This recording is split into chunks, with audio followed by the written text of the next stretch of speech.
அனைவருக்கும் வணக்கம். இது யாழ்ப்பாண பல்கலைக்கழக மாணவர் ஒன்றியத்தினுடைய ஒருங்கிணைப்பில் தற்பொழுது நடைபெற்று கொண்டிருக்கக்கூடிய தமிழின படுகொலை வாரத்தை முன்னிட்டு யாழ்ப்பாண பல்கலைக்கழக மாணவர் ஒன்றியத்தாலே முன்னெடுக்கப்படக்கூடிய மக்கள் மயப்படுத்தலுக்கான ஒரு பணிகளிலே ஒன்றாக நிகழ்நிலை கருத்து பகிர்வு தளம் இன்றைய தினம் முதலாவதாக தொடங்கப்பட்டிருக்கிறது. அந்த வகையில் ஒரு பல்கலைக்கழக மாணவர்களாக எங்களை நாங்களே அரசியல் படுத்த வேண்டிய ஒரு தேவை இருப்பதன் காரணமாக, அதுவும் குறிப்பாக இன விடுதலைக்கான ஒரு நீதியை கேட்கின்ற ஒரு சமூகமாக அந்த இனப்படுகொலை என்கின்ற ஒரு விடயத்தை நாங்களாவது அதை சொல்ல வேண்டும் என்கின்ற ஒரு அடிப்படையில், குறிப்பாக எங்களுடைய தலைமுறை யுத்தத்தின் பெருமளவான வடுக்களை அனுபவித்திராத ஒரு தலைமுறை என்கின்ற அடிப்படையில் எங்களை நாங்களே அரசியல் படுத்துவதற்கான ஒரு களமாக இன்றைய தினம் இந்த நிகழ்நிலை கருத்து பகிர்வை ஒழுங்கமைத்திருக்கிறோம். அந்த வகையில் யாழ்ப்பாண பல்கலைக்கழக மாணவர் ஒன்றியத்தினால் இவ்வருடம் தமிழின படுகொலையை மக்கள் மயப்படுத்துவதற்காக பல்வேறுபட்ட வேலை திட்டங்களை ஒழுங்கமைத்து முன்கொண்டு சென்று கொண்டிருக்கிறோம். அந்த வகையில் சொல்லப்போனால் கந்தக பூமி என்னும் தலைப்பிலான பாடசாலை மற்றும் பல்கலைக்கழக மாணவர்களுக்கான போட்டிகள் தற்பொழுது ஒழுங்கமைத்து நடைபெற்று கொண்டிருக்கின்றன. அதுபோல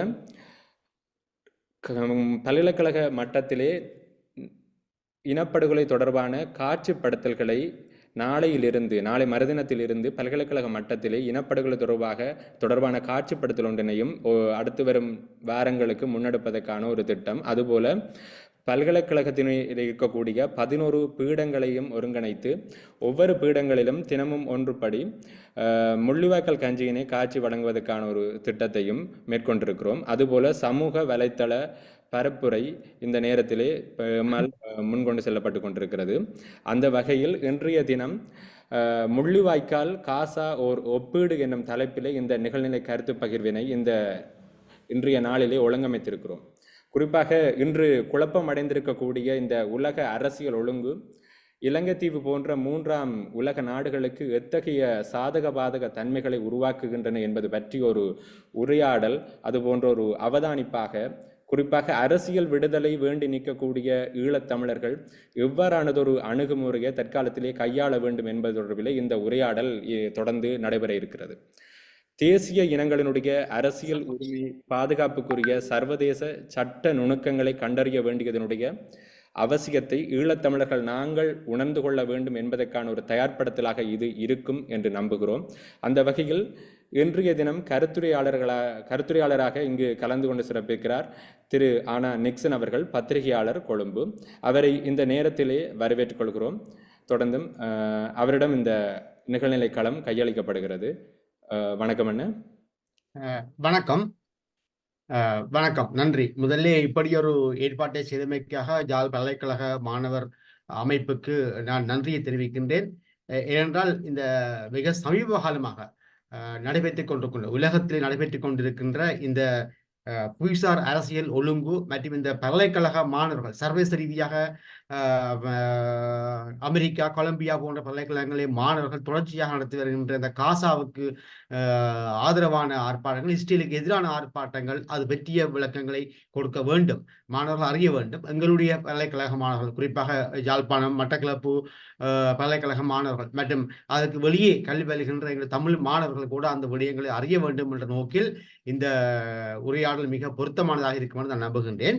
இதை நான் முதல்ல இப்படி பார்க்கின்றேன். அதாவது இதை 4 வகைப்படுத்தலாம். ஒன்று, இலங்கை தீவிலே இப்போது பல்கலைக்கழக மாணவர்கள், அதாவது வடகிழக்கு வெளியே இருக்கக்கூடிய சிங்கள மாணவர்கள், பல்கலைக்கழக மாணவர்கள் எப்படியான அணுகுமுறைகளை செய்கிறார்கள் என்பது ஒன்று.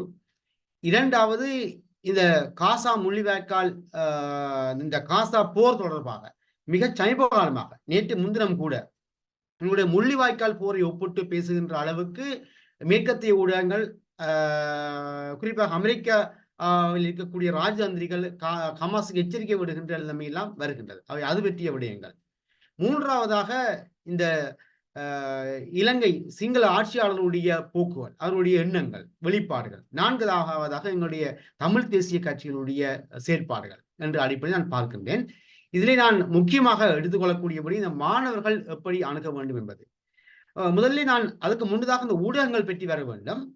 கொழும்பை மையமாக கொண்ட சிங்கள ஊடகங்கள் ஆங்கில ஊடகங்களை கடந்த 2 மாதங்களாக அல்லது 2 வாரங்களாக பார்க்கின்ற பொழுது அவர்களுடைய அந்த எண்ணப்போக்குகள் எல்லாமே இந்த ஜனாதிபதி தேர்தலோடு இலங்கை தீவை எப்படி பொருளாதார ரீதியாக முன்னேற்ற வேண்டும் என்பது. இந்த பொருளாதார நெருக்கடிக்குள்ளே இருந்து எப்படி மக்களை மீட்பது என்ற கருத்தாளங்களும் இந்த பொருளாதார நெருக்கடி தான் தற்போது பிரச்சனை. மனித உரிமை மீறல், மனித உரிமை பாதுகாப்பு என்ற ஒரு காலத்திலே மாற்றப்பட்டது. இப்போது அது கூட இல்லாமல் பொருளாதார நெருக்கடி அல்லது பொருளாதார குற்றங்கள் என்ற அடிப்படையிலே இந்த சிங்கள ஆங்கில ஊடகங்களுடைய கருத்துக்களை பார்க்கக்கூடியதாக இருக்கின்றது. ஆகவே அதன் மூலமாக நாங்கள் என்ன செய்யலாம், எப்படி இந்த மாணவர்கள் போக வேண்டும் என்ற விடயங்களை நான் இதிலே கூற விரும்புகின்றேன். இந்த கொழும்பு பல்கலைக்கழகத்தில் கடந்த வாரம் இடம்பெற்ற ஒரு மாணவர் உரையாடலே, சிங்கள மாணவர் ஒன்றிய உரையாடலே அங்கே பேசப்பட்ட விடயங்களில் இந்த அரசியல் கட்சிகள், சிங்கள அரசியல் கட்சிகளிடம் இருக்கின்ற இந்த ஒற்றுமையினமான பிரச்சனைகள், அதிகார துஷ்பிரயோகம், ஊழல் மோசடி போன்ற விடயங்கள், வாழ்க்கை சுவை போன்ற விடயங்கள், இதற்கு எதிரான போராட்டங்கள் எப்படி மாணவர்கள் முன்னெடுக்க வேண்டும் என்ற அந்த விடயத்திலே எப்படி செயற்பட வேண்டும் என்ற ஒழுங்கமைப்புகளை பேசிக் கொண்டிருந்தார்கள். அதிலே நான் நினைக்கிறேன் தமிழ் மாணவர்கள் அங்கே கலந்து கொள்ளவில்லை. கலந்து கொண்டாலும் கூட அவர்கள் கருத்துக்கள் அங்கே எடுக்கப்பட்டதாக இல்லை. அவர்களுடைய அந்த வெளிப்பாடு அனைத்தும் இந்த பொருளாதார ரீதியான மாற்றங்களை கொண்டு வருகின்ற இடத்திலே தான் இலங்கையில் ஒரு சரியான கட்டமைப்பை கொண்டு வரலாம் என்ற கருத்தை கொண்டு வருகிறார். இனப்பிரச்சனை இருக்கின்றது, குறிப்பாக வடகிழக்கிலேயே ஒரு போர் நடைபெற்று 15 ஆண்டு காலம் தீர்வு இல்லை என்ற விடயம் எதுவுமே அங்கு பேசப்படவில்லை. அவர்களுக்கு அது தெரிய போவதும் இல்லை. அநேகமாக அந்த மாணவர்களுக்கு தெரியும் எத்தனையாம் ஆண்டு பிறந்திருப்பார்கள். ஆகவே அது அவர்களுக்கு வரலாறு கடத்தப்படவில்லையா அல்லது அவர்கள் தெரிந்தும் மறைக்கிறார்களா என்பது புரியவில்லை. ஆனால் தெரிந்தும் மறைக்கிறார்கள் என்பது ஒன்று, வரலாறு தெரியாதமையும் ஒன்று இருக்கின்றது. ஏனென்றால் தமிழ் மக்களுடைய பிரச்சனைக்காக நியாயபூர்வமான கருத்துக்களை எழுதி கொண்டிருந்த கொள்கை மையமாக கொண்ட சிங்கள புத்திஜீவிகளிலே குறிப்பிடத்தக்கவர்கள் கூட அவர்களுடைய சமீபகால ஆங்கில கட்டுரைகளையும் சிங்கள கட்டுரைகளையும் பார்க்கின்ற பொழுது இந்த பொருளாதார குற்றங்களில் இருந்து விடுவிக்கப்பட்டு விட்டால் மனித உரிமை பாதுகாப்பு வந்துவிடும், ஊழல் மோசடியற்ற ஒரு ஆட்சியை கொண்டு வந்துவிட்டால் இலங்கையில் ஒரு தூய ஜனநாயகம் வந்துவிடும் என்ற கருத்தை விதைக்கிறார்கள். அவர்கள் பார்வையில் அது உண்மையாக இருக்கலாம். ஆனால் இங்கே பொருளாதார நெருக்கடி ஏற்பட்டமைக்கான பிரதான காரணங்களே ஒன்று போர், 30 ஆண்டு கால போர் என்பதுதான் உண்மை. நான் நினைக்கிறேன் அசோக லியனகே மிக பிரபலமான ஒரு சிங்கள ஆய்வாளர், அவர் ஒரு பேராசிரியரும் கூட, கொலம்பு டெலிகிராஃப்லே மார்ச் 2022ஆம் ஆண்டு மார்ச் 28ஆம் தேதி ஆக்கத்திலே அவர் தெளிவாக சொல்லுகின்றார். இந்த போரால் ஏற்பட்ட பாதிப்புகளை இவர்கள் புரிந்து கொள்ளவில்லை. இந்த போரின் தாக்கம், இன முரண்பாடுகள், அரசியல் ரீதியாக பொருளாதார ரீதியாக இன ரீதியாக எடுக்கப்பட்ட தீர்மானங்கள் தான் இந்த பொருளாதார நெருக்கடிக்கான காரணம் என்பதை தெளிவாக சொல்லியிருந்தார். ஆகவே அப்படியான 1-2 பேரை தவிர இந்த சிங்கள ஊடக கருத்துக்கள் மற்றும் சிங்கள புத்திஜீவிகள் அல்லது தமிழ் மக்கள் சார்பாக 2009ஆம் ஆண்டு வரையும் எழுதி கொண்டிருந்த சிங்கள புத்திஜீவிகள், குறிப்பாக பேசுவதாக ஜகான் பிரதா போன்றவர்கள் இப்போது என்ன சொல்கிறார்கள் என்று சொன்னால் பொருளாதார குற்றங்கள், மனித உரிமை பாதுகாப்பு என்ற அடிப்படையிலே கருத்தை கொண்டு வருகிறார். ஆகவே இதே அடியொற்றியாகத்தான் சிங்கள பல்கலைக்கழக மாணவர்கள் தங்களுடைய போராட்டங்களை முன்னகர்த்தி வருகின்றார்கள். கல்வி பல்கலைக்கழகத்திலே கடந்த வாரம் இடம்பெற்ற கூட்டம், ருகுணு பல்கலைக்கழகத்தில் இடம்பெற்ற கூட்டம், இவற்றையெல்லாம் பார்க்கின்ற பொழுது அந்த மாணவர்களுடைய போக்கு என்பது இலங்கையில் ஒரு நல்ல ஆட்சியை கொண்டு வர வேண்டும் என்பதுதான். இன முரண்பாட்டுக்கான தீர்வு என்பது, தவமக்களுடைய பிரச்சனைக்கான தீர்வு என்ற விடயங்கள் அங்கே பேசுபொருளாக இல்லை.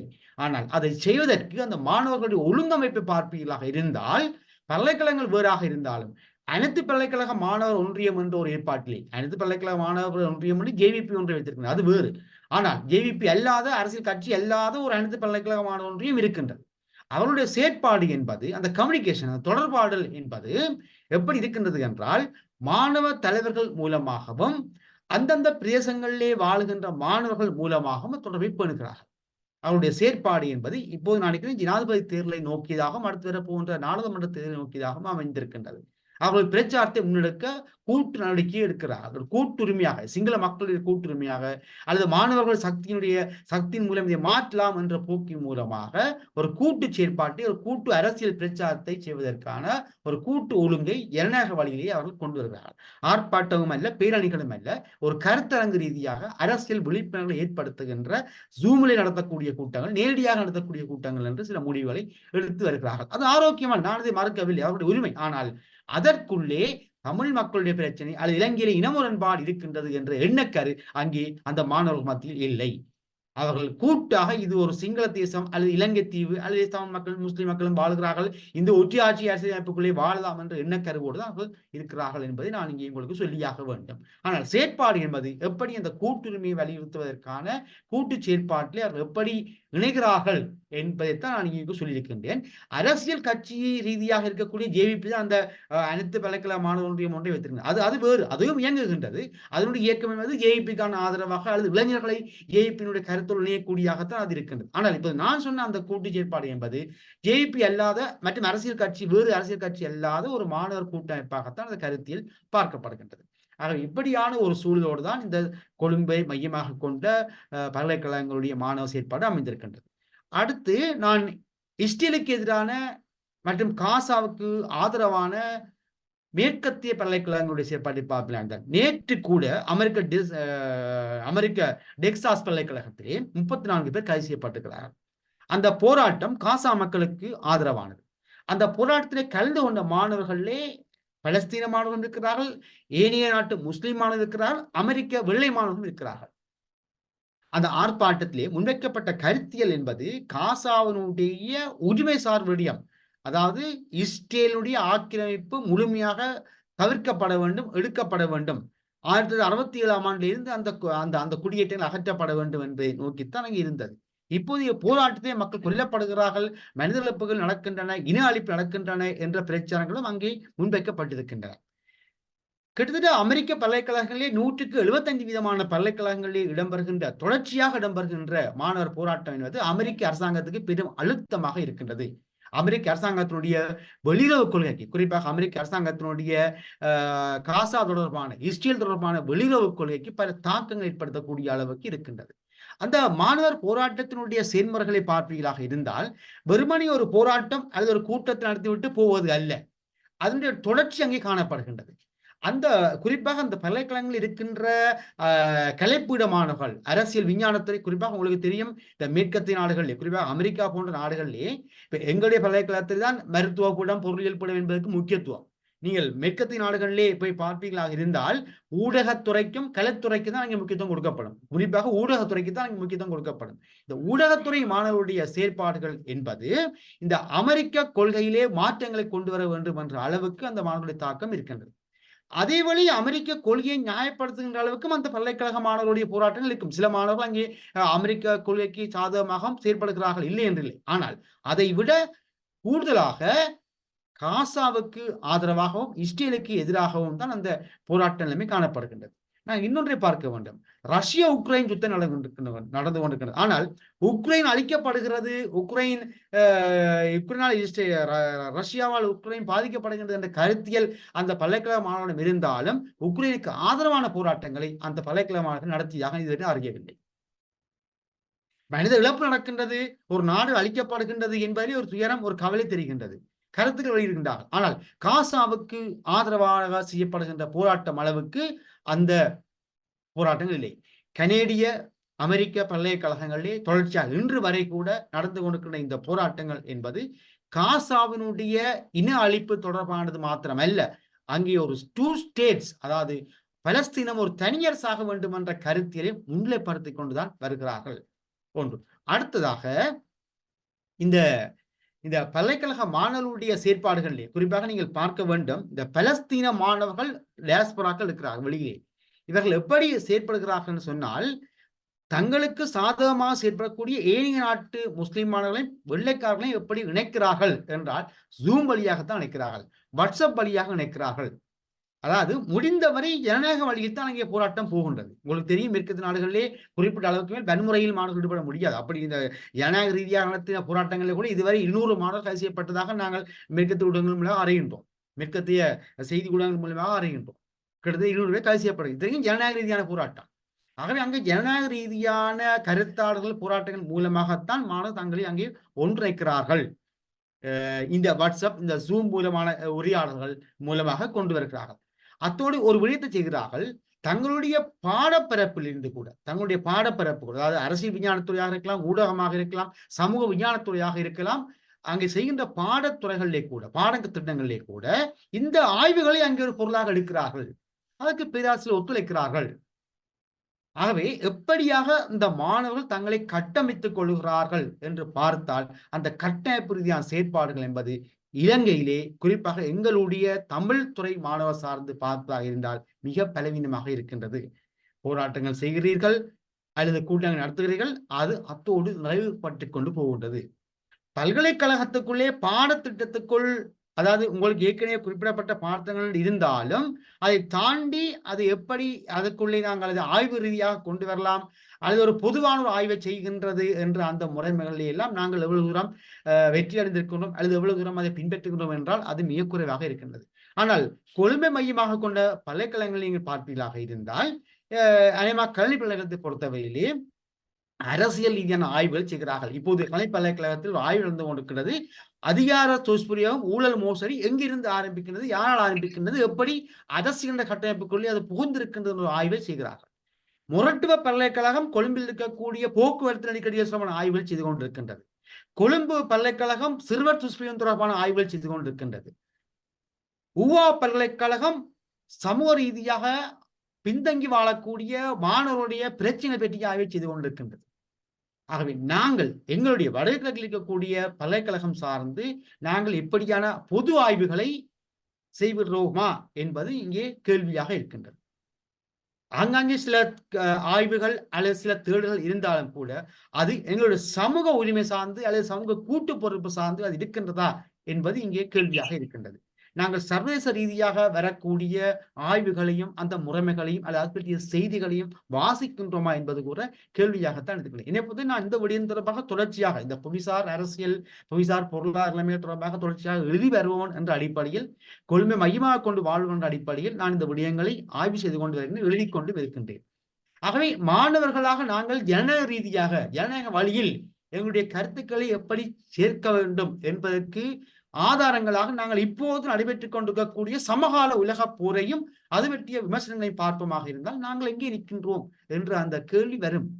எங்களுக்கு ஜனநாயக ரீதியாக எந்த ஒரு கோரிக்கைகளை முன்வைப்பதற்கு எந்த ஒரு செயற்பாட்டை முன்னெடுப்பதற்கு எங்களுக்கு முழுமையான உரித்து உண்டு. யாரும் எங்களை தடுக்க முடியாது. மாணவர் சமூகமாக நான் நல்ல உதாரணம் சொல்லுகின்றேன். 2 விடயங்கள் நான் உங்களை குறிப்பிலே போட்டிருப்பது போல 2 வழக்குகள் நடந்து கொண்டிருக்கின்றன. நான் இது அடிக்கடி கூட்டங்களிலும் என்னுடைய 10 எழுத்துக்கள் சொல்லுகின்ற விடயம். நான் மாணவர்கள் உங்களுக்கு இதை விரிவாகவும் மிக சுருக்கமாகவும் புரியக்கூடிய வகையில் நான் சொல்லுகின்ற விடயம். இன்று வரை கூட சர்வதேச ஊடகங்களிலே வரக்கூடிய தகவல். நான் நேற்று முன்தினம் நீங்கள் அறிஞர்களோ தெரியாது, அமெரிக்கா எச்சரிக்கை விடுத்திருக்கிறது ஹமாஸை நோக்கி விடுதலை புலிகளை அழித்தது போன்ற ஒரு நிலைமை ஹமாஸுக்கு வரும் என்று. அது சர்வதேச ஊடகங்களிலே வருகிறது என்று சொன்னால் முடியாதவங்களை வருகிறது சொல்லியிருக்காங்க. சரிங்க, பாத்தீங்கன்னா யாரோ குழப்பறீங்க. நிக்சன் 1 செகண்ட் லவன், நீங்க உங்களோட வீடியோ ஃபிளிக்கரிங்கா இருக்குது, அது ஒரு ஃபிக்ஸ் பண்றீங்களா ப்ளீஸ்? ஏனெண்டா ரெக்கார்ட் பண்றபடியா இது எங்களுக்கு ஃபியூச்சர்ல தேவை வரும். தேங்க்யூ. ஓகே, நான் இது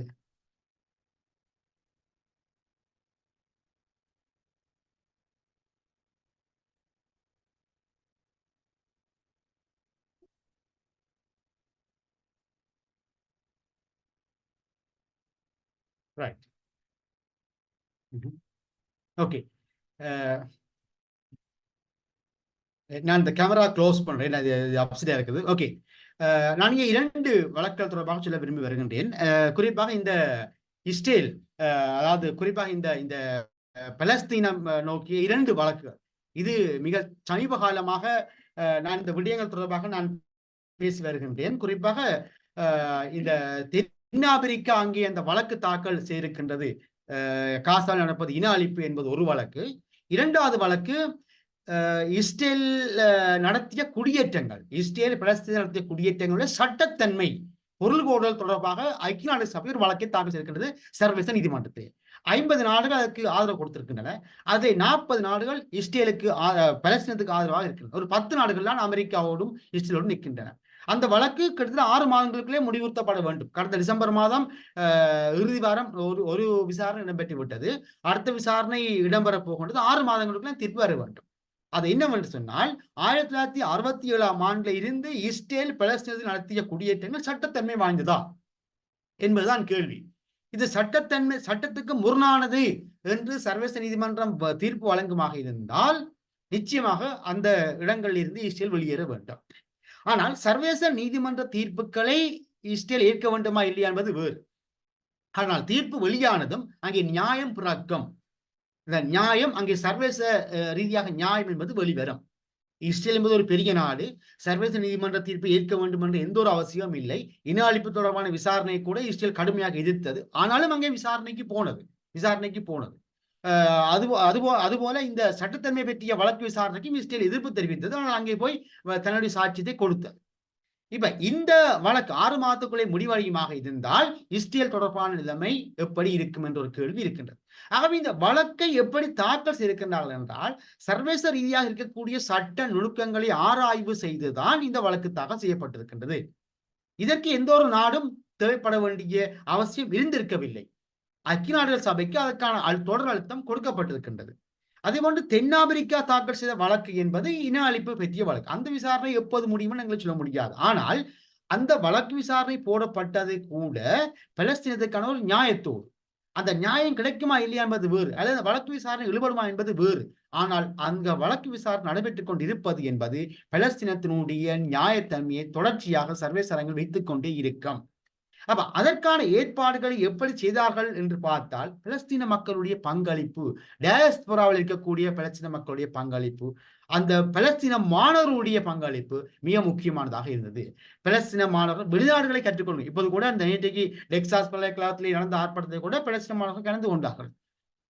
அப்ப அவர்களுடைய ஆதரவு எப்படி இருந்தது என்ற விடயங்களை எல்லாம் நீங்கள் இந்த மேற்கு நாடு ஐரோப்பிய நாடு ஊடகங்களை பார்க்க முடியாது. நீங்கள் மத்திய மையமாக கொண்ட அல் ஜசீரா போன்ற ஊடகங்களில் அந்த விடயங்களை பார்க்க வேண்டும். அவர்கள் தெளிவாக சொல்லுகின்றார்கள் எப்படி அதற்கான நுட்பங்களையும் அதற்கான சட்ட ஆலோசனை செய்தார்கள், எப்படி அதற்கான பணத்தை பெற்றார்கள். கிட்டத்தட்ட நான் நினைக்கின்றேன் 3 பில்லியன் வரை அந்த இன அழிப்பு தொடர்பான வழக்கு விசாரணைக்கு முடியும் என்று ஒரு கணக்கீடு நான் பார்த்திருந்தேன். தென்னாப்பிரிக்கா அந்த நிதியை செலவிடுகின்றதா அல்லது பலஸ்தீனம் எங்கேயாவது காசு சேர்த்து கொடுக்கிறதா தெரியவில்லை. ஆனால் ரோஹிங்கிய மக்களுக்காக காம்பியா என்ற ஒரு சிறிய நாடு சர்வதேச நீதிமன்றத்திலே வழக்கு தாக்கல் செய்திருக்கின்றது. ஆனால் ரோஹிங்கியன் வெளிநாட்டிலே வாழக்கூடிய ரோஹிங்கியன் முஸ்லிம் மக்கள் அந்த பணத்தை சேர்த்து அந்த காம்பியா என்ற சிறிய நாட்டுக்கு கொடுப்பதாகத்தான் நாங்கள் அந்த அரபு நாடுகள் சார்ந்த ஊடகங்கள் மூலமாக அறியக்கூடியதாக இருக்கின்றது. ஆகவே இந்த சட்ட நுணுக்கங்கள் ஆராயப்பட வேண்டும். சர்வதேச ரீதியாக பெரிய நாடுகளை விலத்திவிட்டு சர்வதேச நீதிமன்றம், சர்வதேச குற்றவியல் நீதிமன்றம், ஜெனீவா மனித சபை என்ற இந்த பொது அமைப்புகளுடைய சட்ட நுணுக்கங்கள் எங்களால் ஆராயப்படவில்லை. இது நீண்ட காலமாக நான் முன்வைக்கின்ற குற்றச்சாட்டு. இதை எங்கள் தமிழ் தரப்பு சரியாக ஆராயவில்லை. வெறுமனே ஜெனீவா என்றால் ஜெனீவா என்று கத்துவார்கள். ஆனால் ஜெனீவாவிலே என்ன நுணுக்கங்கள் இருக்கிறது என்று இன்று வரைக்கும் யாருக்கும் தெரியாது. நான் இதை தெளிவாக எழுதியிருந்தேன். ஆங்கிலத்திலே அதை போட்டிருந்தேன். 10 சிஸ்டம் இருக்கின்றது ஜெனீவாவுக்குள்ளே. அதில் இப்போது 2வதாகத்தான் இருக்கின்றது எங்களுடைய பிரச்சனை. அதாவது அரசுகள் மட்டும்தான் அங்கே ஆராயலாம். நாங்கள் பாதிக்கப்பட்ட சமூகமாக போக முடியாது. பாதிக்கப்பட்ட சமூகம் ஜெனீவாவுக்கு போக வேண்டும் என்றால் 4வது பிரிவுக்கு வர வேண்டும். அது இன்னும் செய்யப்படவில்லை.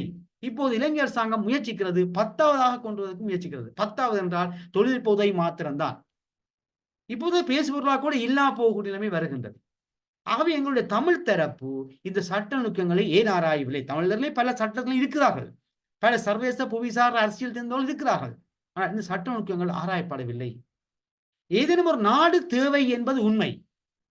அதற்கு அமெரிக்கா தான், இந்தியா தான் என்று அல்ல, ஒரு பெரிய நாடு என்பது அல்ல.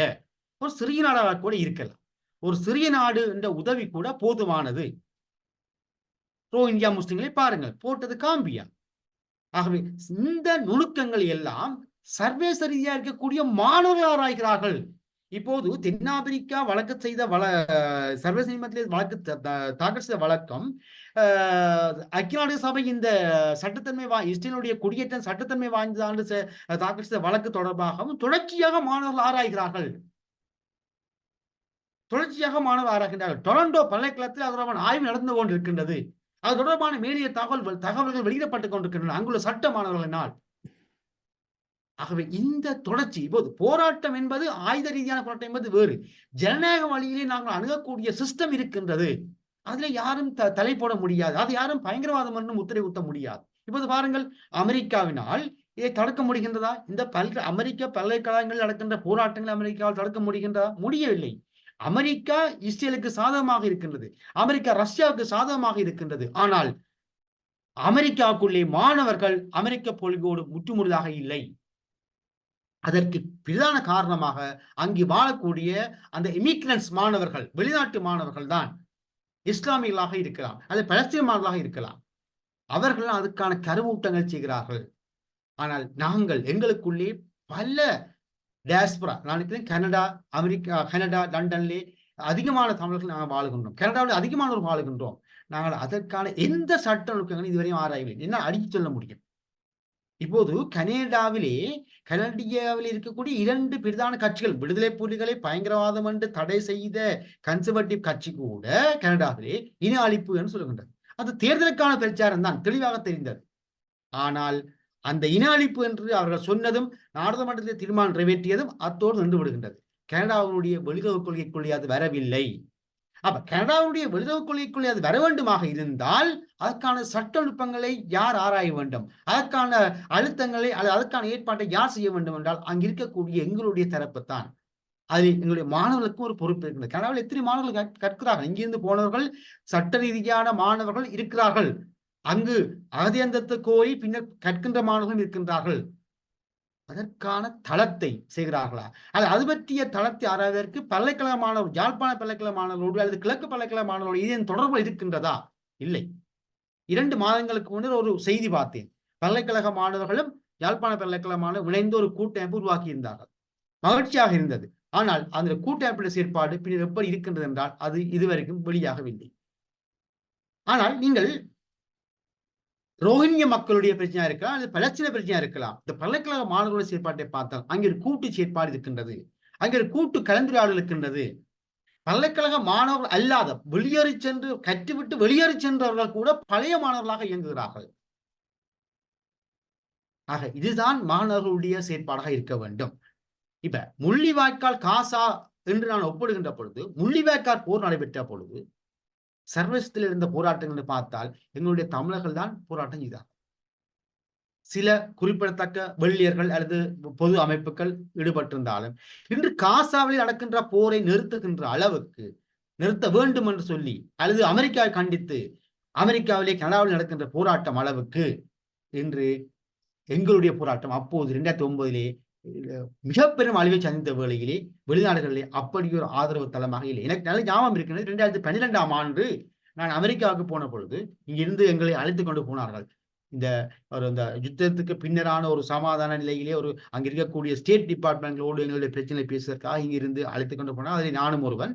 2012ஆம் ஆண்டு அமெரிக்காவுக்கு போய் அங்கே ஸ்டேட் டிபார்ட்மெண்ட்டுக்குள்ளும் வேறு திணைக்களங்களும் சேர்ந்து கலைத்து விட்டு அங்கே ஊடக நிறுவனங்களுக்கு போனோம். அங்கே போய் 2009ஆம் ஆண்டு முள்ளிவாய்க்கால் போர் நடந்த வழியிலே வந்த பத்திரிகைகளை பார்த்தோம். சின்ன ஒரு செய்தியாக மட்டும் இருந்தது. ஒரு பத்திரிகையில சின்ன ஒரு செய்தியாக, தலைப்பு செய்தியாக, முன்பக்க செய்தியாக கூட இல்லை. சின்ன ஒரு செய்தி.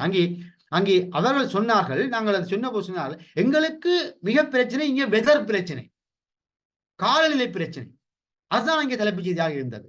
ஆனால் ஒரு தேசத்திலே ஒரு அழிவு நடந்து கொண்டிருக்கிறது என்பது பற்றிய ஒரு செய்தி, ஒரு சில மாற்று ஊடகங்கள், ஆங்கில பத்திரிகையிலே பல கட்டுரைகளை பார்த்திருந்தேன். ஆனால் அங்கே இருக்கக்கூடிய மெயின் ஸ்ட்ரீம் மீடியா, அமெரிக்காவில் இருக்கக்கூடிய இதுல யாரும் அமெரிக்காவில் இருக்கலாம், அமெரிக்கா அந்த மெயின் ஸ்ட்ரீம் மீடியாவில் நான் அந்த பத்திரிகை கிட்டத்தட்ட 4-5 பத்திரிகை நான் பார்த்திருப்பேன். மற்ற பத்திரிகை நான் பார்க்கவில்லை, சந்தர்ப்பம் கிடைக்கவில்லை. அந்த பத்திரிகைகளே சின்ன ஒரு செய்தியாகத்தான் வந்திருந்தது. அப்ப எவ்வளவு தூரம் எங்களுடைய பிரச்சனை அங்கே சொல்லப்படவில்லையா அல்லது பேசப்படவில்லையா, அங்கிருந்தவர்கள் வேலை செய்யவில்லையா என்ற கேள்வியெல்லாம் எழுகின்றன. அல்லது வல்லரசுகளால் தடுக்கப்பட்டதா? வல்லரசுகளால் தடுக்கப்பட்டிருக்கலாம். இப்ப பலஸ்தீன விவகாரம் கூட, ரோஹிங்கிய மக்களுடைய விவகாரம் கூட வல்லரசுகள் தடுக்கின்றன, மேற்கத்திய ஊடகங்கள் மூடி மறைக்கின்றன. ஆனா அதையும் தாண்டி சில ஊடகங்கள் செய்தியை வெளியிடுகின்றன, கட்டுரைகளை கொண்டு வருகின்றன, மாணவர்கள் ஆர்ப்பாட்டம் செய்கின்றார்கள் என்றால் அது எப்படி நடந்தது என்று ஆராய்ந்தால் அதுக்கு பாதிக்கப்பட்ட சமூகம் தான் காரணமாக இருக்கும். பாதிக்கப்பட்ட சமூகம் சார்பாக அனுதாபமுள்ள ஏனி இனங்கள் சார்பாக இருக்கும். ஆனால் பாதிக்கப்பட்ட சமூகம் சார்பாக நாங்கள் எந்த விதமான அழுத்தங்களையும் கொடுக்கவே இல்லை. யாராவது இதிலே சொல்லுங்கள், இந்த போர் முடிந்த 15 ஆண்டுகளை கூட நாங்கள் செய்த அழுத்தம் என்ன? இப்ப தமிழரசு கட்சி உடைஞ்சு போய் இலங்கையின் எந்த ஒற்றையாட்சி நீதிமன்றம் எங்களுக்கு தேவையில்லைன்னு நாங்க சொல்றோமோ, அல்லது எந்த இலங்கை நீதிமன்றத்தை இனிமே மனித உரிமை சபை பக்கச்சார்பாக செயல்படுகின்ற குற்றச்சாட்டிருக்கிறதோ, அதே நீதிமன்றத்தில் போய் இன்றைக்கு நாங்க தமிழரசு கட்சியினுடைய வழக்கை கொண்டு தாக்கல் செய்து போட்டு நிற்கிறோம். இதான் இப்ப நாங்கள் கண்ட மிச்சம். அப்ப சர்வதேச ரீதியா இருக்கக்கூடிய சட்ட நுணுக்கங்கள் ஆராய்ந்து அதற்கான செயல் திட்டங்கள் வடிவமைக்கப்படவில்லை என்று சொன்னால், அதற்கான குற்றச்சாட்டு, அதற்கான பங்களிப்பு இன்மை என்ற காரணங்களை எல்லாவற்றையுமே மாணவர்கள், எங்களுடைய தமிழ் மாணவர்களுக்கும் அந்த பங்களிப்பு இருக்கின்றது. கற்றுவிட்டு யாழ்ப்பாண பல்கலைக்கழகத்திலே, கிழக்கு பல்கலைக்கழகத்திலே கற்றுவிட்டு வெளிநாட்டுக்கு சென்ற மாணவர்கள் கூட அவருடைய செயற்பாடு கூட எப்படி இருக்கிறது என்று சொன்னால் பூச்சியமாகத்தான் இருக்கின்றது. நாங்கள் அதாவது எங்களுடைய சுய வேலைகளோடு நாங்கள் கவனித்துக் கொண்டு நிற்கின்றோம். சமூகம் சார்ந்ததான ஒரு செயற்பாடு என்பது அவ்வப்போது ஒரு கூட்டம், அவ்வப்போது ஒரு உரையாடல், அவ்வப்போது ஒரு கோஷம், அவ்வப்போது ஒரு ஆர்ப்பாட்டம் பேர் நடக்கும். அவ்வளவுதான். இப்போது முள்ளிவாய்க்கால் வரப்போகிறது, நினைவேந்தால் சரி, அது நடக்கும், உலகளாவியதில் நடக்கும், அத்தோடு அது முடிந்துவிடும். தொடர்ச்சியான தன்மைகள் இல்லை. தொடர்ச்சியான தன்மைகள் வர வேண்டுமாக இருந்தால் அது மாணவர்களுடைய சிந்தனைகளில் இருந்தால் உதித்துக் கொண்டு வர வேண்டும். நான் நினைக்கின்றேன், எங்களுடைய நான் சில வேளைகளில் யாழ்ப்பாணத்துக்கு வருகின்ற பொழுது இந்த டீனேஜ் மாணவர்களை சந்தித்தால் சில வேளைகளில் அவருக்கு வரலாறு தெரியாது, அல்லது யாழ்ப்பாணத்தில் இருந்து சிலர் இங்கே வேலைக்கு வருகிறார்கள். குறிப்பாக ஊடகங்களில் வருகின்ற பொழுது யாழ்ப்பாணத்து மாணவர்களை பரிசித்து பார்த்தால் இந்த பழைய வரலாறுகள் என்பது அவருக்கு தெரிவதில்லை. 2009 முள்ளிவாய்க்கால் வரையும் தெரியும், அதுக்கு முன்னதாக எதுவுமே தெரியாது. இதுதான் நிலைமையாக இருக்கின்றது. வரலாறு கடத்தப்படவில்லை, வரலாறு சொல்லப்படவில்லை, சொல்லிக் கொடுக்கப்படவில்லை. இலங்கை அரசாங்கத்துடைய பாடத்திட்டத்திலேயும் கூட வரலாறு மறக்கப்படுது. உங்களுக்கு நான் ஓஎல் படிக்கல, ஏஎல் படிக்கல இருந்த வரலாற்று புத்தகம் இப்ப இல்ல. இப்ப வரலாற்று புத்தகம் பாத்தீங்கன்னா விஜயனுக்கு பிறகு சிங்கள மக்கள் வந்த வேண்டி இல்ல, விஜயனுக்கு பிறகுதான் தமிழ் மக்கள் வந்ததாகத்தான் வரலாறு இப்ப வருது. இப்ப மகாவம்சம் 6 பிரிவாக பிரித்து எழுதியாச்சு. எல்லாம் பச்சை பொய் வரலாறு. எங்கள் தமிழ் பேராசிரியர்கள், தமிழ் வரலாற்று ஆசிரியர்கள் கண்ணை மூடிக்கொண்டிருக்கிறார்கள். பொருளாதார இருக்கக்கூடிய சிவன் பாரதி சிலை கூட காதல் சின்னமாக சொல்லப்படுகின்றது. ஆனா பத்மநாட புத்தகத்தில் தெளிவாக எழுதப்பட்டிருக்கிறது. பேராசிரியர் பத்மநான் ஒரு கலந்துரையாடலில் கலந்து கொண்ட பொழுது நேரடியாக என்னுடைய நண்பர் சொன்னார், சொல்லுங்கள் சார் என்று சொல்லவில்லை, மறுத்திருந்தார் சொல்லுவதற்கு கூட. அப்ப இப்படியான நிலைமை வருகின்றது. இதுவரைக்கும் கூட எங்களுடைய யாழ்ப்பாணத்தில் எந்த ஒரு வரலாற்று ஆசிரியர்களும் அல்லது ஓஎல்ல படிப்பிக்கிற வரலாற்று ஆசிரியர்கள் கூட சொல்லவே இல்லை. எல்லாம் வரலாறு பிழையாக இருக்கின்றது. சிங்கள சொற்கள் பாட புத்தகங்களை புகுத்தப்பட்டிருக்கின்றன. நீங்கள் பாருங்கள், ஊராவத்தை கூட ஊரா தோட்டினால் இருக்கிறார்கள், கந்தரோட கந்தரோட்டினால் இருக்கிறார்கள், பாடத்தில் இருக்கின்றது. இன்று வரை எந்த ஒரு ஆசிரியமாக்கு எதிர்ப்பு தெரிவிக்கவே இல்லை. ஆக சகல தரப்புமே எங்களுடைய பிரச்சனையை கைவிடுகின்ற அல்லது தாங்கள் வாழ்ந்தால் போதும் என்ற நிலைமைக்கு வந்து கொண்டிருக்கிறார்கள். இதுதான் இருக்கக்கூடிய கவலை. ஆனால் சர்வ சரியாக நடந்து கொண்டிருக்கிற போராட்டங்களிலே பார்ப்பதாக இருந்தால் அங்கே அந்த மக்கள், அந்த மாணவர்கள் எப்படி சர்வதேச சட்டங்களையும் நுணுக்கங்களையும் ஆராய்ந்து கொண்டு போகிறார்கள் என்று பார்த்தால் அதற்கான அப்படியான எந்த ஒரு அணுகுமுறையும் எங்களிடம் இருப்பதாக இல்லை. இன்று கூட ஒரு பொது வேட்பாளர் விவகாரத்தை நாங்கள் பேசுகின்றோம். அதை கூட பலவிதமாக கேவலப்படுத்துகிறார்கள், பலவிதமாக கேவலப்படுத்துகிறார்கள். அதுக்குத்தான் நான் ஆங்கிலத்தில் ஒரு கட்டுரை எழுதினேன், கொழும்பு டெலிகிராஃபிலே. 1920ஆம் ஆண்டுல இருந்து இலங்கை தேசிய இயக்கம் பிளவுபட்டிலிருந்து ஆரம்பித்த இன முரண்பாடு சோல்பரி பிரபு ஜாப்போடு எப்படி முருகப்பட்டு கொண்டு வந்து 58 கலவரம் எப்படி நடந்தது, தந்தை செல்வா நவரட்டமாக்கள் எப்படி கோரிக்கை முன்வைத்தார்கள், அகிம்சை போராட்டம் எப்படி நடந்தது, அது எப்படி தோற்கடிக்கப்பட்டது, அது எப்படி ஆயுத போராட்டம் வந்தது, அது இல்லாவளிக்கப்பட்ட பின்னர் 15 ஆண்டுகளில் எந்த விதமான தீர்வு இல்லை என்றெல்லாம் சொல்லிக் கொண்டு வந்து இது மக்களுடைய விருப்பம், இதன் காரணமாகத்தான் மக்கள் பொது வேட்பாளரை கொண்டு வருகிறார்கள் என்று நான் முடித்து விட்டுக்கிறேன். இந்த வரலாறு அங்கு சொல்லப்பட்டிருக்கின்றது. இந்த வரலாறு தினமும் அடிக்கடி சொல்ல வேண்டிய ஒரு தேவை இருக்கின்றது. கொழும்பில் இருக்கக்கூடிய வெளிநாட்டு தூரங்கள் சந்தித்து பார்த்தால் அவர்களுக்கு எங்களுடைய இந்த வரலாற்றை சொன்னால் அது ஒரு ஆச்சரியமாக அல்லது அது தெரியாது போன்றால் நிற்கிறார்கள். அவை எங்களுக்கு என்ற ஒரு ஆங்கில ஊடகங்களும் இல்லை சொல்லுவதற்கு. நாங்கள் எழுதுகின்ற ஆங்கிலம் ஒரு சிங்களவர் சார்ந்த ஆங்கிலமாக தான் இருக்கிறது, அல்லது வெள்ளைக்காரர்களுடைய ஆங்கிலமாக இருக்கிறது. அதுவும் எங்களுடைய பிரச்சனை எழுதுகின்ற போது சரியான டேர்ம்ஸ் அதை வெட்டுகிறார்கள். எங்களுடைய இப்ப ஈழம் தமிழ் நான் எழுத முடியாது, ஸ்ரீலங்கன் தமிழ் தான் எழுதக்கூடிய இருக்கு. அவை இப்படியான நிலைமைகள் எல்லாம் எங்களுக்கு இருக்கின்றன. அவை நாங்கள் இதையெல்லாம் எப்படி ஆராய வேண்டும் என்றால் மாணவர் மட்டத்தில் இது வர வேண்டும், மாணவர் மட்டத்தில் இது ஆரம்பிக்கப்பட வேண்டும், மாணவர்களால் தான் இது முடியும். இதற்கு உதாரணம் இப்போது இருக்கக்கூடிய இந்த பலஸ்தீனம் இந்த காசா விவகாரத்திலே பலஸ்தீன மாணவர்களும் அதுக்கு வெளியேற்கக்கூடிய பலஸ்தீன மாணவர்களும் மேற்கு நாட்டில் இருக்கக்கூடிய வெள்ளையின மாணவர்களும் வேற்றின மாணவர்களும் எப்படியெல்லாம் கூட்டி சேர்ந்து போராடுகின்றார்கள், எப்படியெல்லாம் கூட்டி சேர்ந்து ஆராய்கின்றார்கள், எப்படியெல்லாம் சர்வதேச சட்ட நுணுக்கங்களை வைத்துக் கொண்டு போராடுகின்றார்கள் என்று பார்க்கிறார்கள். அப்படியான நோக்கங்கள் எதுவும் எங்களால் செய்யப்படவில்லை என்பது மிக மிக வேதனைக்குரிய விஷயம். நேற்று கூட ஒரு ஆங்கில ஊடகம், வெளிநாட்டு ஆங்கில ஊடகம் ஒன்றிலே பார்த்தேன். சர்வதேச சட்டங்களில் இருக்கக்கூடிய நீதிகளை எப்படி அமெரிக்கா, மேற்கு போன்ற நாடுகள் மூடி மறைக்கின்றன அல்லது கண்டுகொள்ளாமல் இருக்கின்றன என்ற ஒரு ஆக்கம் வந்திருக்கின்றது. அந்த ஆக்கத்துக்குள்ளே முள்ளிவாய்க்காலில் நடந்த அவலங்களை கூட ஐக்கிய நாடு சபை தடுக்கவில்லை, அதை கூட எக்ஸாம்பிளாக எடுத்து காசா பிரச்சனையை அணுகவில்லை என்றெல்லாம் வேற இனத்தவர்கள் எழுதுகிறார்கள். வெள்ளைக்காரர்களுடைய சோசியல் மீடியாக்களை பாருங்கள். சில இடங்களில் சில வெள்ளைக்காரர்கள் முள்ளிவாய்க்காலை ஒப்பிட்டு கொண்டு வருகிறார்கள். ஆனால் அந்த உருவத்துக்கு நாங்கள் எங்களுடைய பிரச்சனையை கைவிடுகின்றோமா அல்லது இது போதும் இப்படி இருப்போமா என்ற நிலைமைக்குத்தான் நாங்கள் வாழ்கின்றோமா என்ற கேள்வி எங்கள் முன்னே வருகின்றன. டியாஸ்பராவாக இருக்கலாம், வடகிழக்கில் வாழும் தமிழர்களாக இருக்கலாம், எங்களுடைய கூட்டு செயற்பாடு என்பது இல்லை. டியாஸ்பராவில் இருக்கிற மாணவர்கள், பல்கலைக்கழக தமிழ் மாணவர்களும் வடக்கு கிழக்கில் இருக்கிற பல்கலைக்கழக தமிழ் மாணவர்களுக்கு இடையே ஒரு கூட்டுறவு இருக்கின்றதா, ஒரு தொடர்பாடு இருக்கின்றதா? அது யாழ்ப்பாண பல்கலைக்கழக மாணவர்கள் கற்றுவிட்டு வெளியேறி சென்ற மாணவர்கள், வெளிநாட்டில் இருக்கின்ற மாணவர்கள் எப்படி யாழ்ப்பாண பல்கலைக்கழக மாணவர்கள் தொடர்பு கொள்கிறார்கள், அது எப்படி கூட்டி சேர்ந்து செயற்படுகின்றார்கள் என்று பார்த்தால் அதுவும் இருக்கின்றதா? நீங்கள் தான் சொல்ல வேண்டும் எனக்கு பதில். இது நீண்ட விஷயம், நீண்ட கலைக்க வேண்டிய விஷயம். நான் உங்களுடைய உரையாடலுக்காக விரும்புகின்றேன். நன்றி. இத்தோடு நான் நிறைவுபடுத்துகின்றேன். உங்களுடைய கேள்விகள், அதனுடைய கருத்துக்களை முடிந்தால் எனக்கு சுருக்கமாக சொல்லுங்கள். கேள்விகளையும் கேட்கலாம். இதில் நான் சொன்ன விடயங்களோடு முரண்பட்டிருந்தாலும் கூட எனக்கு அது பிரச்சனை இல்லை. அதை கேள்வியாக நீங்கள் கேட்கலாம். நன்றி.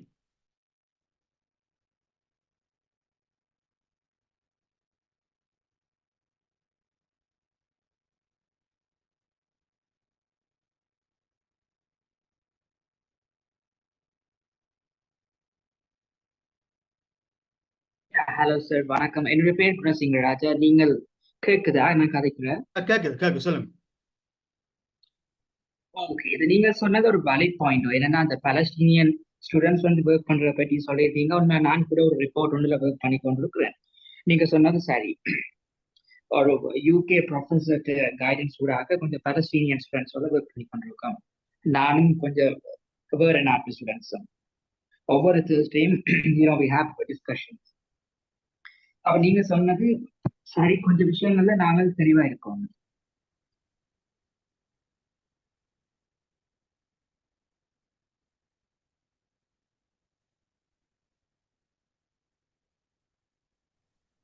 பேசுங்கள், கதைங்கள். ஹலோ சார், இங்க கவரேஜ் இஷ்யூ போடுறதுக்கு நீங்க சொன்ன விஷயம் உண்மை. ஏன்னா ஈவன் நான் கூட ஒரு ஒரு ஒரு ஒரு ரிப்போர்ட் ஒன்றுல ஒர்க் பண்ணி கொண்டிருக்கோம். ஒரு யூகே ப்ரொஃபஸரோட வந்து பாலஸ்தீனியன் ஸ்டூடெண்ட்ஸும் நானும் மற்றது வேற கண்ட்ரிஸை சேர்ந்த ஸ்டூடெண்ட்ஸும் வந்து இன்டர்நேஷனல் லோ மற்றது இந்த ஹியூமன் ரைட்ஸ் இது தொடர்பாக ஒர்க் பண்ணி கொண்டிருக்காங்க. அவங்க சரியான ஆக்டிவா இருக்கிறாங்க பாலஸ்தீனியன் ஸ்டூடெண்ட்ஸ். அவங்க அங்க உள்ள லோ ஸ்டூடெண்ட்ஸ் மற்றது இந்த இன்டர்நேஷனல் அஃபேர்ஸ் படிக்கிற ஸ்டூடெண்ட்ஸ் எல்லாம் வெரி ஆக்டிவ். இப்ப நீங்க சொன்ன மாதிரி இந்த விஷயம் நடக்குது, இதெல்லாம் நாங்கள் ஒவ்வொரு தேர்ஸ்டேயும் வந்து டிஸ்கஸ் பண்றது. அவங்க வந்து சரியான ஸ்டூடெண்டா இருக்கிறாங்க. அதே மாதிரி நாங்களும் சில விஷயங்கள் செய்வோம். Thank you very much. நான் லண்டன்ல இருந்து அருள் கதைக்கிறேன். எஸ், கதைக்கலாமா? சொல்லுங்க. இந்த விஷயங்கள்ல நீங்கள் குறிப்பிட்ட விஷயங்கள் சரியானது. ஆனா ஒரு சில விஷயங்கள்ல கொஞ்சம் கொஞ்சம் விரிவாக சொல்லணும். என்னென்றால் மாணவர் போராட்டம் ஐரோப்பா, மத்திய கிழக்கு வரை வியாபித்துள்ளது. அது தவிர இங்கே இருக்கிற 2ஆம் தலைமுறை 3ஆம் தலைமுறை பிள்ளைகள் வந்து மெடிக்கல் எமர்ஜென்சி இன் காசா போன்ற தலைப்புகள்ல இந்த முள்ளிவாய்க்காலோட ஒப்பிட்டு எப்படி இவ கத்திரிக்கோலை அந்த இடத்துக்கு அனுப்பாம தடுக்கினம், அவசர மருத்துவ சிகிச்சை உபகரணங்களை எப்படி வழங்காத விடுகினம், ஆம்புலன்ஸுக்கு குண்டு போடுவது, இப்படியான விஷயங்களை அம்பலப்படுத்தினோம். அதுல சோஷலிஸ்ட் ஹெல்த் ஒர்க்கர்ஸ் என்ற பேர்ல ஒரு தமிழ் பிள்ளை டாக்டர் குகதாசன் மற்றும் ஒரு குழு அதுல வேலை செய்யுது. மேலும் இந்த மாணவர்கள் ஐரோப்பா, அமெரிக்கா எங்கும் வியாபித்து போராடும் மாணவர்கள் ஒரு குறிப்பிட்ட கோரிக்கை கொண்டே வைக்கணும். இந்த கல்வி திட்டம், கல்விக்கான நிதி, பல்கலைக்கழக முதலீடுகள் போன்றவற்றை வெளிப்படையாக மாணவர்களுக்கு அறிவிக்க வேண்டும் என்று. ஏனென்றா மாணவர்கள் இந்த இந்த யூத நிறுவனங்கள், இந்த கொலைக்களத்தை உருவாக்கும் நிறுவனங்கள் தங்களுக்கு நிதியுதவி செய்வதையும் தங்களுடைய கல்வி திட்டத்தை கட்டுப்படுத்துவதையும் வெறுக்கிறார்கள். சில இடங்களில் இதனை மெக்காலே கல்வி திட்டத்தோடு ஒப்பிட்டு, எப்படி இங்கிலீஷ் காரணங்களை வந்து பிடித்த போது Christianity, gun powder, English language, Macaulay education system என்ற 4 ஆயுதங்களோடு வந்தார்களோ அது போன்ற ஆயுதங்களை இவர்கள் திரைமறைவில் ஏந்தி இருக்கிறார்கள் என்ற முழக்கம் மாணவர்கள் மத்தியிலிருந்து வருகின்றது. 3வது, மாணவர்கள் மீதான மிலேச்சத்தனமான ஒடுக்குமுறை. குறிப்பாக ஆம்ஸ்டர்டாம் பல்கலைக்கழகத்தில் மாணவர்கள் ஒரு இடத்தில் கூடி கூடாரங்களை அமைத்து போராடிய போது திட்டமிட்டு ஆட்களை அனுப்பி வெடிபொருட்களை எறிந்து நெருப்பை உருவாக்கி உடனடியாக கலவர காவலை அங்கு அனுப்பி, கலவர காவல்துறை என்று அழைக்கப்படும் ராயட் போலீஸை அங்கே அனுப்பி அந்த மாணவர்களுடைய கூடாரங்களை ஜேசிபி வைத்து புடுங்கி எறிந்தார்கள். மாணவர்களில் பலரை கைது செய்தார்கள். மீதியான மாணவர்கள், கொஞ்சம் மாணவர்கள் ஓடிப்போய் அல்லது தப்பி போய் இன்னொரு தீவு மாதிரி இருக்கும், ஆம்ஸ்டர்டாமில் நிறைய தண்ணி இருக்கிறதால ஒரு தீவு மாதிரி இடத்துல குழுமி திரும்ப போராட்டத்தை தொடங்கின போது அந்த இடத்துக்கு திரும்ப புல்டோசரோட போய் அந்த மாணவர்கள் கிட்டத்தட்ட 150 பேர் வரை கைது செய்து அந்த கூடாரங்களையும் பிடுங்கி எறிந்தார்கள். இன்னொரு குறிப்பிட்ட விஷயம், பிரவுன் யூனிவர்சிட்டியில இனப்படுகொலை பேராசிரியர் என்று அழைக்கப்படும் ஓமர் பார்ட்ரோவ், இவர் பிறப்பாலே ஒரு இஸ்ரேலிய அமெரிக்கர். இவர் பிரவுன் யூனிவர்சிட்டி மாணவர்கள் போராட்டத்தோட இணைஞ்சிருக்கிறார். பிரவுன் யூனிவர்சிட்டி மாணவர்களுக்கு ஒரு குறிப்பிடத்தக்க வெற்றியும் கிடைச்சிருக்கு. என்றால் பிரவுன் யூனிவர்சிட்டி ஒப்புக்கொண்டிருக்குது மாணவர்களுக்கு இந்த கல்வி திட்டத்துக்கும் முதலீடுகளுக்கும் யூத நிறுவனங்களுக்கும் இருக்கிற தொடர்புகளை, இஸ்ரேல் சார்பு நிறுவனங்களை இருக்கிற தொடர்புகளை அறிவிப்பேன் என்று ஒத்துக்கொண்டிருக்குது. இதை விட ஈழதேசத்தோடு ஒப்பிட்டு பேசுவதாயின், நேற்று இங்க கிளிநொச்சி மத்திய கல்லூரி அதிபர் இங்க வந்து தன் பழைய மாணவர்களை சந்திச்சவ. அவ தன் ஏற்புரையில குறிப்பிடுற போது, குண்டு வீச்சு நடந்த காலங்களில் தாங்கள் அவசரப்பட்டு பதுங்கு குழிகளுக்கு ஓடி மாணவர்களை பதுங்கு குழிகளுக்குள் வைத்து கற்பித்த காலத்தை விட இப்போதுள்ள காலம் கொடுமையானதென்றும், மாணவர்களுக்கு கல்வியில் நாட்டம் இல்லை என்றும், வேறு கெட்ட வழக்கங்களில் தான் நாட்டம் உள்ளது என்றும் குறிப்பிட்டுள்ளார். அதுபோல இங்கு அண்மையில் ஒரு புத்தக வெளியீட்டு விழா நடந்தது. அந்த புத்தக வெளியீட்டு விழாவில் விடுதலை புலிகளின் முன்னாள் சட்டத்துறையில் வேலை செய்த சட்டத்தரணி மதி அவர்கள் பேசும்போது, இந்த ஐநா பாதை என்பது நம்பிக்கை இழக்க செய்கின்றது என்றும், நம்பிக்கை இழந்து விட்டது என்றும், மேலும் இந்த பாராளுமன்ற பாதை 15 வருடங்களாக எதையும் சாதிக்கவில்லை என்றும், இனிமேல் நாங்கள் ஒடுக்கப்பட்ட தேசங்களோடு இணைந்து போராட வேண்டும் என்றும் குறிப்பிட்டார். நன்றி, வணக்கம். நல்லது உங்களுடைய தகவலுக்கு. நான் அதை நல்ல விஷயம். ஆனால் என்னென்றால் இது இது இது ஒன்றரை விஷயம் நடக்குது இல்லையண்டில். ஆனால் நான் என்ன கூட்டு தொடர்ச்சியான கூட்டு செயற்பாடு. நான் எல்லா உதாரணம் எனக்கு இந்த பலஸ்தீனம் மியான்மர் எனக்கு கதைக்க முடியும் உதாரணங்களோடு எப்படி ஆய்வு செய்கிறார்கள் என்று. ஆனால் அந்த தொடர்ச்சியான கூட்டு செயற்பாடுகளும் ஒரு தொடர்ச்சியான கட்டமைப்புகளும் இல்லை. அது நாங்கள் இருக்க வேணும். ஆனால் இப்போ டென்மார்க் நேபாளத்திலேருந்து கூட ஒரு மாணவர் வந்திருந்தார் இங்கே கொழும்புக்கு ஒரு பிஹெச்டி செய்யறதுக்கு. இந்தோ பசிபிக் விவகாரம் அதில் எங்களுடைய விவகாரத்தை கேட்டார்கள். நான் தான் அந்த ஆய்வை கொடுத்தேன். அது போன்று டென்மார்க்லேருந்து ஒரு வெள்ளைக்கார பெண்மணி வந்திருந்தார். அப்படி ஒரு சில செய்கிறார்கள், நாங்கள் அதை கொடுக்கிறோம். ஆனால் ஒரு தொடர்ச்சியாக எங்கள் தரப்பிலிருந்து ஒரு கூட்டு செயற்பாடாக எங்கள் சார்பான அரசியல் கட்சிகளை தாண்டி இந்த தேர்தல் அரசியல் கட்சியை விடுவோம், அதுக்கெல்லாம் எங்களுக்கு பெரிய பாதிப்பு. அதை விட எங்களுக்கு ஒரு பொது கட்டமைப்பு காமன் மெக்கானிசம் உண்டு. டியாஸ்போராவிலையும் வடகிழக்கையும் உணர்ச்சி இருந்து அது ஒரு தொடர்ச்சியான வேலை திட்டமாக செய்ய வேண்டும். அதாவது எனக்கு விலங்கில் எப்படி அதை கொண்டு போய் அதுக்கான நிதி பங்களிப்பு, அதுக்கு நேரம் இருக்குமா, மற்றாக்கள்லாம் இருக்குது. ஆனால் இப்போ நாங்கள் பலஸ்தீனம் மியான்மர் மக்களுடைய செயற்பாட்டை பார்க்கல அவ எப்படியா செய்யணும்னு நாங்கள் பார்க்கணும். அது எப்படியா கமிட் பண்ணி நம்ம இலவசமாக செய்யணுமா, அதில் காசு வேண்டிய நிறுவனம் கொடுக்குதா, எனக்கு நாங்கள் அதை ஆராய்வான். அதை ஆராய்ஞ்சு அந்த வழியை நாங்கள் கையாளவான். அந்த வழிமுறை வந்து இல்ல. ஆனா நீங்க சொன்ன மாதிரி அங்கங்க நடக்குதா இல்லையான்னு சொல்ல வரீங்க. நன்றி.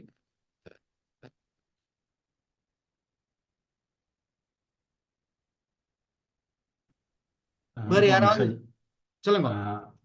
என்னென்னு சொன்னால், நாங்கள் இன்னொரு விஷயத்தையும் பார்க்கணும். என்னென்னு சொன்னால், எங்களுடைய பெற்றோருக்கு இதில் இன்ட்ரெஸ்ட் இருக்குதா, தங்களுடைய பிள்ளைகள் வந்து இலங்கையை பற்றியோ ஈழத்தை பற்றியோ அதை கொண்டு போகிறதுக்கான இது இருக்கின்றதா என்று சொன்னால், நாங்கள் பட்ட அவலத்தை எங்களுடைய பிள்ளைகள் படக்கூடாதுன்ற ஒரு பிழையான ஒரு இது அதாவது இங்கே நான் பிரித்தானியாவில் வாழ்ந்து கொண்டு வருகின்றேன்.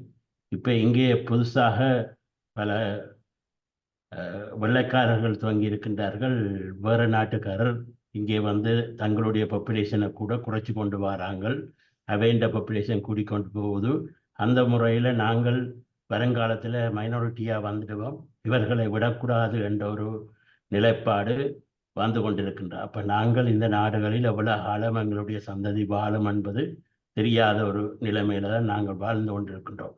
அதே நேரத்தில் ஈழத்தில் எங்களுக்கு நடந்தது என்றால் பலஸ்தீனியன் பிரச்சனை எல்லாருக்கும் தெரிஞ்ச அளவுக்கு வந்து எங்களுடைய பிள்ளைகளுக்கு ஈழத்தில் நடந்த பிரச்சனை தெரிந்திருக்கிறதா என்றது ஒரு கேள்விக்குறியாக தான் இருக்கின்றது. ஆகையால் அதுக்கு முதலாவது காரணம் நாங்களே தான். என்னோட சொன்ன எங்களுக்கு தெளிவில்லாத தன்மை இருக்கின்றது தான் முக்கியமான காரணம். அதை நாங்கள் முதலாவது திருந்த வேண்டியது தமிழ் மக்கள். அதாவது இப்போ தமிழ் மக்கள் திருந்தினால்தான் முதலாவது எங்களை பற்றி நாங்கள் யோசிக்க வேணும். அதற்கு பிறகுதான் மற்றவர்களின் பிரச்சனைகளை நாங்கள் யோசிக்கலாம். ஆனால் மற்றவர்களோட சேர்ந்து நீங்கள் சொல்கிற மாதிரி போராடுவதன் மூலமாக அது கூட நாங்கள் செய்கிறதுக்கு தயாரில்லை என்று சொன்னால் எங்களுடைய பிரச்சனையை நாங்கள் பார்த்து கொண்டு மற்றவர்களோடு சேர்ந்து செய்கிறது கூட நாங்கள் தயாரில்லாமல் இருக்கிற முறையில் எங்களுக்கும் உதவி இல்லாமல் தான் இருக்கின்றோம். என்று சொன்னால் நீங்கள் ஒரு கருத்தை குறிப்பிட்டீங்க. 2009ஆம் ஆண்டு போராட்டம் நடந்த போது இங்கே எவரும் வந்து எங்களோட பேச நிற்கவில்லை என்ற கருத்தை நீங்கள் குறிப்பிட்டிருந்தீர்கள். அதுக்கு காரணம் என்னென்னு சொன்னால் நாங்கள் அவர்களுடைய போராட்டத்தில் சேர்ந்து பலஸ்தீனியன் போராட்டத்தில் சேர்ந்து போராடி இருக்கணுமா? அதற்கு முதல் சவுத் ஆப்பிரிக்காண்ட போராட்டங்களில் நாங்கள் சேர்ந்து பெரிய அளவில் போராடி இருக்கணுமா? அல்லது வேறு எங்கே என்றாலும் ஒரு இலச்சின பிரச்சனை வந்தால் போராடி இருக்கின்றோமா என்ற கேள்வியை நாங்கள் எங்களுக்குள்ளேயே தான் கேட்டுக்கொள்ள வேண்டும். நாங்கள் சுயநலமாக இருந்து போட்டு மற்றவர்கள் எங்களுக்காக போராடுவார்கள் என்று எதிர்பார்ப்பது மிகவும் தவறான விஷயம்.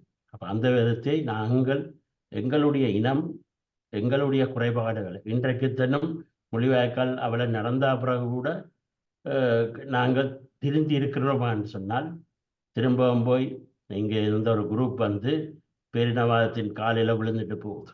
அப்போ எண்ணத்தை நாங்கள் எங்களை ஆக்களுக்கு சொல்லுகின்றோம். அதாவது வந்து அப்படி விழுறேன்னு சொல்லியிருந்தால் நாங்கள் 1958ஆம் ஆண்டே போய் பேரினவாதத்தின் காலில் விழுந்துட்டு அவர்களோட சிக்கலத்தை படித்து கொண்டு ஒன்றாக இருந்திருக்கலாம். ஆனால் அந்த ஒன்றும் செய்யாமல் அது தெளிவில்லாத தன்மையும் சுயநல நோக்கங்களும் இதுகளை வச்சுக்கொண்டு விடுதலை என்பது வந்து எட்டாக்கனியத்தான் போய் கொண்டிருக்கின்றோம். ஆகிய நாங்கள் எப்படி எங்களை திருத்திக் கொள்ளுகின்றோமோ, ஒரு இனமாக சிந்தித்து திருத்திக் கொள்ளுகின்றோமோ அன்றைக்குத்தான் எங்களுக்கு விடிவே தவிர அதை விட்டுட்டு நாங்கள் மற்றவர்களை குறை சொல்வதாலோ அல்லது ஏனதுகள் நடக்குதில்லை என்று சொல்வதால வந்து திருத்திக் கொள்ள வேண்டிய நாங்கள் எங்களை பார்த்து கொள்ள வேண்டும் என்ற கருத்தை தெரிவித்து சந்தர்ப்பத்தை கொடுத்ததுக்கு மிக நன்றி கூறி விடைபெறுகின்றேன். நன்றி. வணக்கம். கதைக்கலாமா? சொல்லுங்க. நன்றி. முதல் சந்தர்ப்பம் தந்ததுக்கு மிகவும் நன்றி. மாலை இனிய வணக்கம் கலந்து கொண்ட அனைவருக்கும். நான் கூற வருவது என்னன்னு சொன்னால், இவர் முதல் கூறியவர் போல, மணிவண்ணன் கூறியது போல, எங்களுடைய இளம் சமுதாயம் எங்களுடைய வரலாற்றை அறிந்து கொள்ளாத நிலையில் இருக்கு. ஏன்னா நானுங்க அங்க பட்டப்படிப்பு படித்துட்டு வந்தவர்களுக்கு தமிழில் சில விடயங்களை எழுதுவதற்கே தெரியாத நிலையில் இருக்கின்றார்கள். வரலாறுகளை தெரியாமல் இருக்கின்றார்கள். திலீபன் ஏன் உண்ணாவிரதம் இருந்தார் என்பதை தெரியாமல் இருக்கின்றார்கள். தந்தை செல்வா யார் என்பது தெரியாமல் இருக்கிறார்கள். அப்படி பல பட்டப்படிப்பு படித்தவர்கள். நான் அவர்களை சந்திக்கின்றேன். இங்க வரும் அதிகமானவர்களை, அவர்களிடமிருந்து தகவல்களை பெறுகின்றேன். அவர்கள் அதை அறிந்து கொள்வதற்காக தெரியவில்லை. ஆகவே தயவு செய்து உங்களுடைய முயற்சி, உங்களுக்கு என்ன முயற்சி செய்தாலும் அதற்கான உதவிகளை நான் செய்யக்கூடியதாக இருக்கும். நீங்கள் என்னுடன் தனிப்பட்ட முறையில் தொடர்பு கொள்ளவும் தயவு செய்து. நீங்கள் கேட்டுக்கொண்ட சில நெருக்கடிகளுக்கான நிதி நெருக்கடிகளுக்கான அதை கூட என்னால் செய்ய முடியும் என்று நான் கருதுகிறேன். நீங்கள் அதுக்கான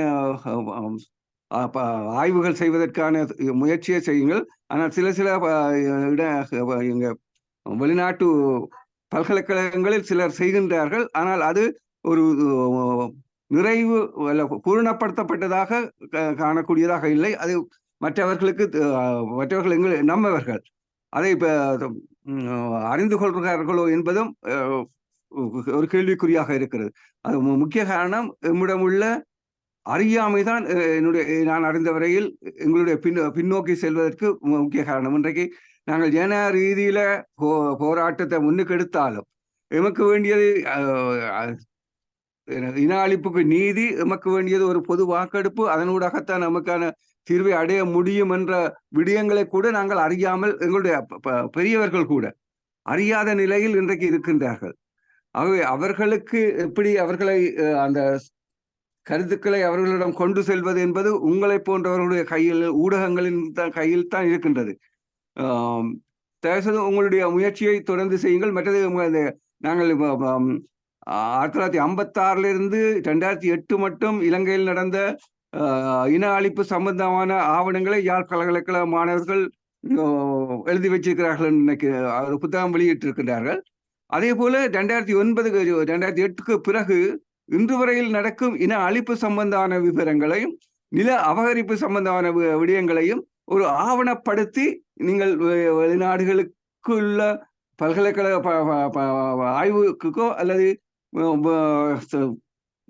மனித உரிமைக்காக குரல் கொடுப்பவர்களுக்கோ அவற்றை அனுப்பி வைப்பது நல்லம் என்று கருதுகின்றேன். சந்தர்ப்பத்துக்கு நன்றி. உங்கள் முயற்சிக்கு என்னுடைய உதவி இருக்கும். நீங்கள் தயவு செய்து என்னுடன் தொடர்பு கொள்ளவும். இதில் என்னுடைய பெயர் இருக்குது. நான் என்னுடைய தொலைபேசி ஊடாகத்தான் இதில் கலைக்கின்றேன். என்னுடன் தயவு செய்து தொடர்பு கொள்ளவும். நன்றி, வணக்கம். வணக்கம். வணக்கம், சொல்லுங்க. என்னுடைய பேர் முருகானந்தன், லண்டனில் பேசுகிறேன். உங்களுடைய அருமையான உரைக்கு முதலில் நன்றி கூறிக்கொண்டு 2 விடயங்கள் என்னை கவலைப்படுத்தின. அவற்றை உங்கள் இந்த நிகழ்வுடாக யாழ்ப்பாண பல்கலைக்கழக மாணவர்கள் இந்த நிகழ்ச்சியை பொறுப்படுத்தி நடத்துறாங்க. 2 விஷயம், 2மே உங்களுடைய உரையிலிருந்து தான் எடுக்கிறேன். முதலாவது விஷயம், ஈழத்தீவிலே, இலங்கை தீவிலே. 2வது விஷயம் புலம்பெயர் மக்கள். என்னன்னா, நீங்க சொன்னீங்க மகாவம்சத்தின் நிலையிலே அவர்கள் சிங்களவர்களுக்கு பிறகுதான் தமிழர்கள் வந்தவர்கள் என்கின்ற ஒரு மனோபாவம் சிங்கள மக்களிடம் இருக்கிறது. நானும் இங்கே லண்டனிலே பலதரப்பட்ட சிங்கள மக்களுடன் பேசினால் கிட்டத்தட்ட அந்த மைண்ட் செட் இருக்கு. அதைத்தான் தேசிய தலைவர் பிரபாகரன் கூட மாவீரர் உரையிலே சொல்லியிருக்காரு. அத்துடன் நீங்கள் என்ன பண்ண சொன்னீர்கள், பேராசிரியர்கள் இது விஷயமாக காத்திரமாக எதுவுமே செய்யவில்லை. அதை நீங்கள் இன்னும் ஒரு கால் உறுதிப்படுத்தி இந்த பல்கலைக்கழக மாணவர்களுக்கு இந்த தமிழ் பேராசிரியர்கள் இந்த விடயத்தை இந்த தவறான புரிதலை மாற்ற முயற்சிக்க வேண்டும். திரு விக்னேஸ்வரன் அவர்கள் தன்னுடைய கன்னி பாராளுமன்ற உரையிலே தமிழர்களாம் பூர்வ குடிகள் என்கின்ற அவருடைய வேறு விஷயங்கள் அவரை பற்றி வித்தியாசமான அபிப்பிராயம் பெற்றோம். ஆனால் அதை அங்கே பதிவிலே போட்டிருக்கிறார். இது மிகவும் முக்கியம் என்று கருதுகிறேன். இதை நீங்கள் என்னுடைய 2வது கேள்விக்கும் அடுத்த பிறகு முக்கியமாக இந்த 1வது விடயத்தை அந்த மாணவருக்கும் அவர்களாக யாழ்ப்பாண மாணவர்கள் பல்கலைக்கழக மாணவர்களுக்கும் அவர்களூடாக பேராசிரியர்களுக்கும் தெரிவிக்கும்படி பணிவன்புடன் வேண்டுகிறேன். 2வது விடயம், இதை சொல்லுகின்ற பொழுது இங்கே இருக்கக்கூடிய இரு அன்பர்கள் சில வேளைகளை அவர்கள் முந்தக்கூடும். ஆனால் அவர்களுடைய கருத்தை நீங்கள் கேட்கலாம். ஆனால் உங்களுடைய கருத்தை சொன்ன பிறகு என்னவென்றால், நீங்கள் சொன்னீர்கள் ஜெனீவாவிலே எங்களுடைய விடயங்கள் சரிவர முன்னேறவில்லை என்றும் அதனுடைய சட்ட நுணுக்கங்களை தெரிந்த நிலையிலே யாரும் செயற்படவில்லை என்றும். இங்கே நாடு கடந்த தமிழக அரசாங்கத்தின் பிரதமராக இருப்பவர் தமிழீழ விடுதலை புலிகளுக்கு சட்ட ஆலோசகராக இருந்தவர் திரு உருத்திரகுமாரன் அவர்களும் இதை பற்றி தெரியாமல் இருந்திருக்கிறார்களா அல்லது நீங்கள் மேம்போக்காக சொன்னீர்களா எனக்கு தெரியாது. இதிலே ஒருவர் நாடு கடந்த தமிழக அரசாங்கத்தின் புதிய பாராளுமன்றத்துக்கு தெரிவானவராகவும் இன்னொரு அன்பர் அதனுடைய அந்த அலுவலகத்திலே இருந்து அர்ப்பணிப்புடன் பங்காற்றுபவராகவும் இருக்கின்றார். ஆகவே இந்த 2வது விடயம், சர்வதேச தளத்திலே நாங்கள் ஜெனீவாவிலே இதுவரை ஒன்றும் சாதிக்கவில்லை என்றும் சில வேளைகளிலே அது அர்த்தமற்றது. நான் உலகம் ஐயா எனக்கு 73 தம்பி என்ற நெருக்கமாக அன்பாக இருக்கும் நினைக்கின்றேன் தம்பி. இது 2மே உங்களுடைய உரையிலிருந்துதான் யார் எடுத்தது. ஒருவேளை நான் தவறாக புரிந்து கொண்டிருந்தால் என்னை திருத்தவும், நான் சரியாக புரிந்து கொண்டிருந்தான ஆயிருந்தால் இந்த பல்கலைக்கழகத்தின் மாணவர்களூடாக வரலாற்று பேராசிரியர்களுக்கும் 2வது விடயத்தை இங்கே இருக்கக்கூடிய நாடு கடந்த தமிழக அரசாங்கத்தின் அந்த அன்பர்களோட ஒருவர் பாராளுமன்ற உறுப்பினர், ஒருவர் பணியாளத்திலே அர்ப்பணிப்புடன் பணியாற்றுவது, அவர்களூடாக திரு உருத்திரகுமாரன் அவர்களுக்கு இந்த செய்தியையும் ஏனையவர்களுக்கும். ஆனால் உருத்திரகுமாரன் அவர்களை ஏன் சொல்வது என்னென்றால் அவர் சட்ட வல்லுநர், தமிழீழ விடுதலை புலிகளின் சட்ட ஆலோசகராக இருக்கிற இந்த ரெண்டு ஆதங்கமான வேண்டுதல்களையும் விடுத்து உங்களுடைய பதில்களுக்கு பிறகு வேறு யாராவது இது சம்பந்தமாக பதில்கள் அல்லது கருத்துக்கள் சொல்ல விரும்பினால் அவர்களுக்கும் நீங்கள் அவருடைய கருத்துக்களையும் என்னை போன்ற சாதாரணமானவர்கள் கேட்க வழிவிடும் என்று வழி சமைக்க வேண்டும் என்று கேட்டு என்னுடைய கருத்துக்களை இதுவரை கூற அனுமதித்தமைக்கு மீண்டும் நன்றி கூறி இந்த நிகழ்வை ஒழுங்குபடுத்திய தம்பிக்கும் அவருக்கு துணையாக நின்றவர்களுக்கும் மேலதிக நன்றியை கூறி அமைகின்றோம். தமிழர்களின் ஒற்றுமையை தமிழர்களின் தளம். நன்றி, வணக்கம், வாழ்வு.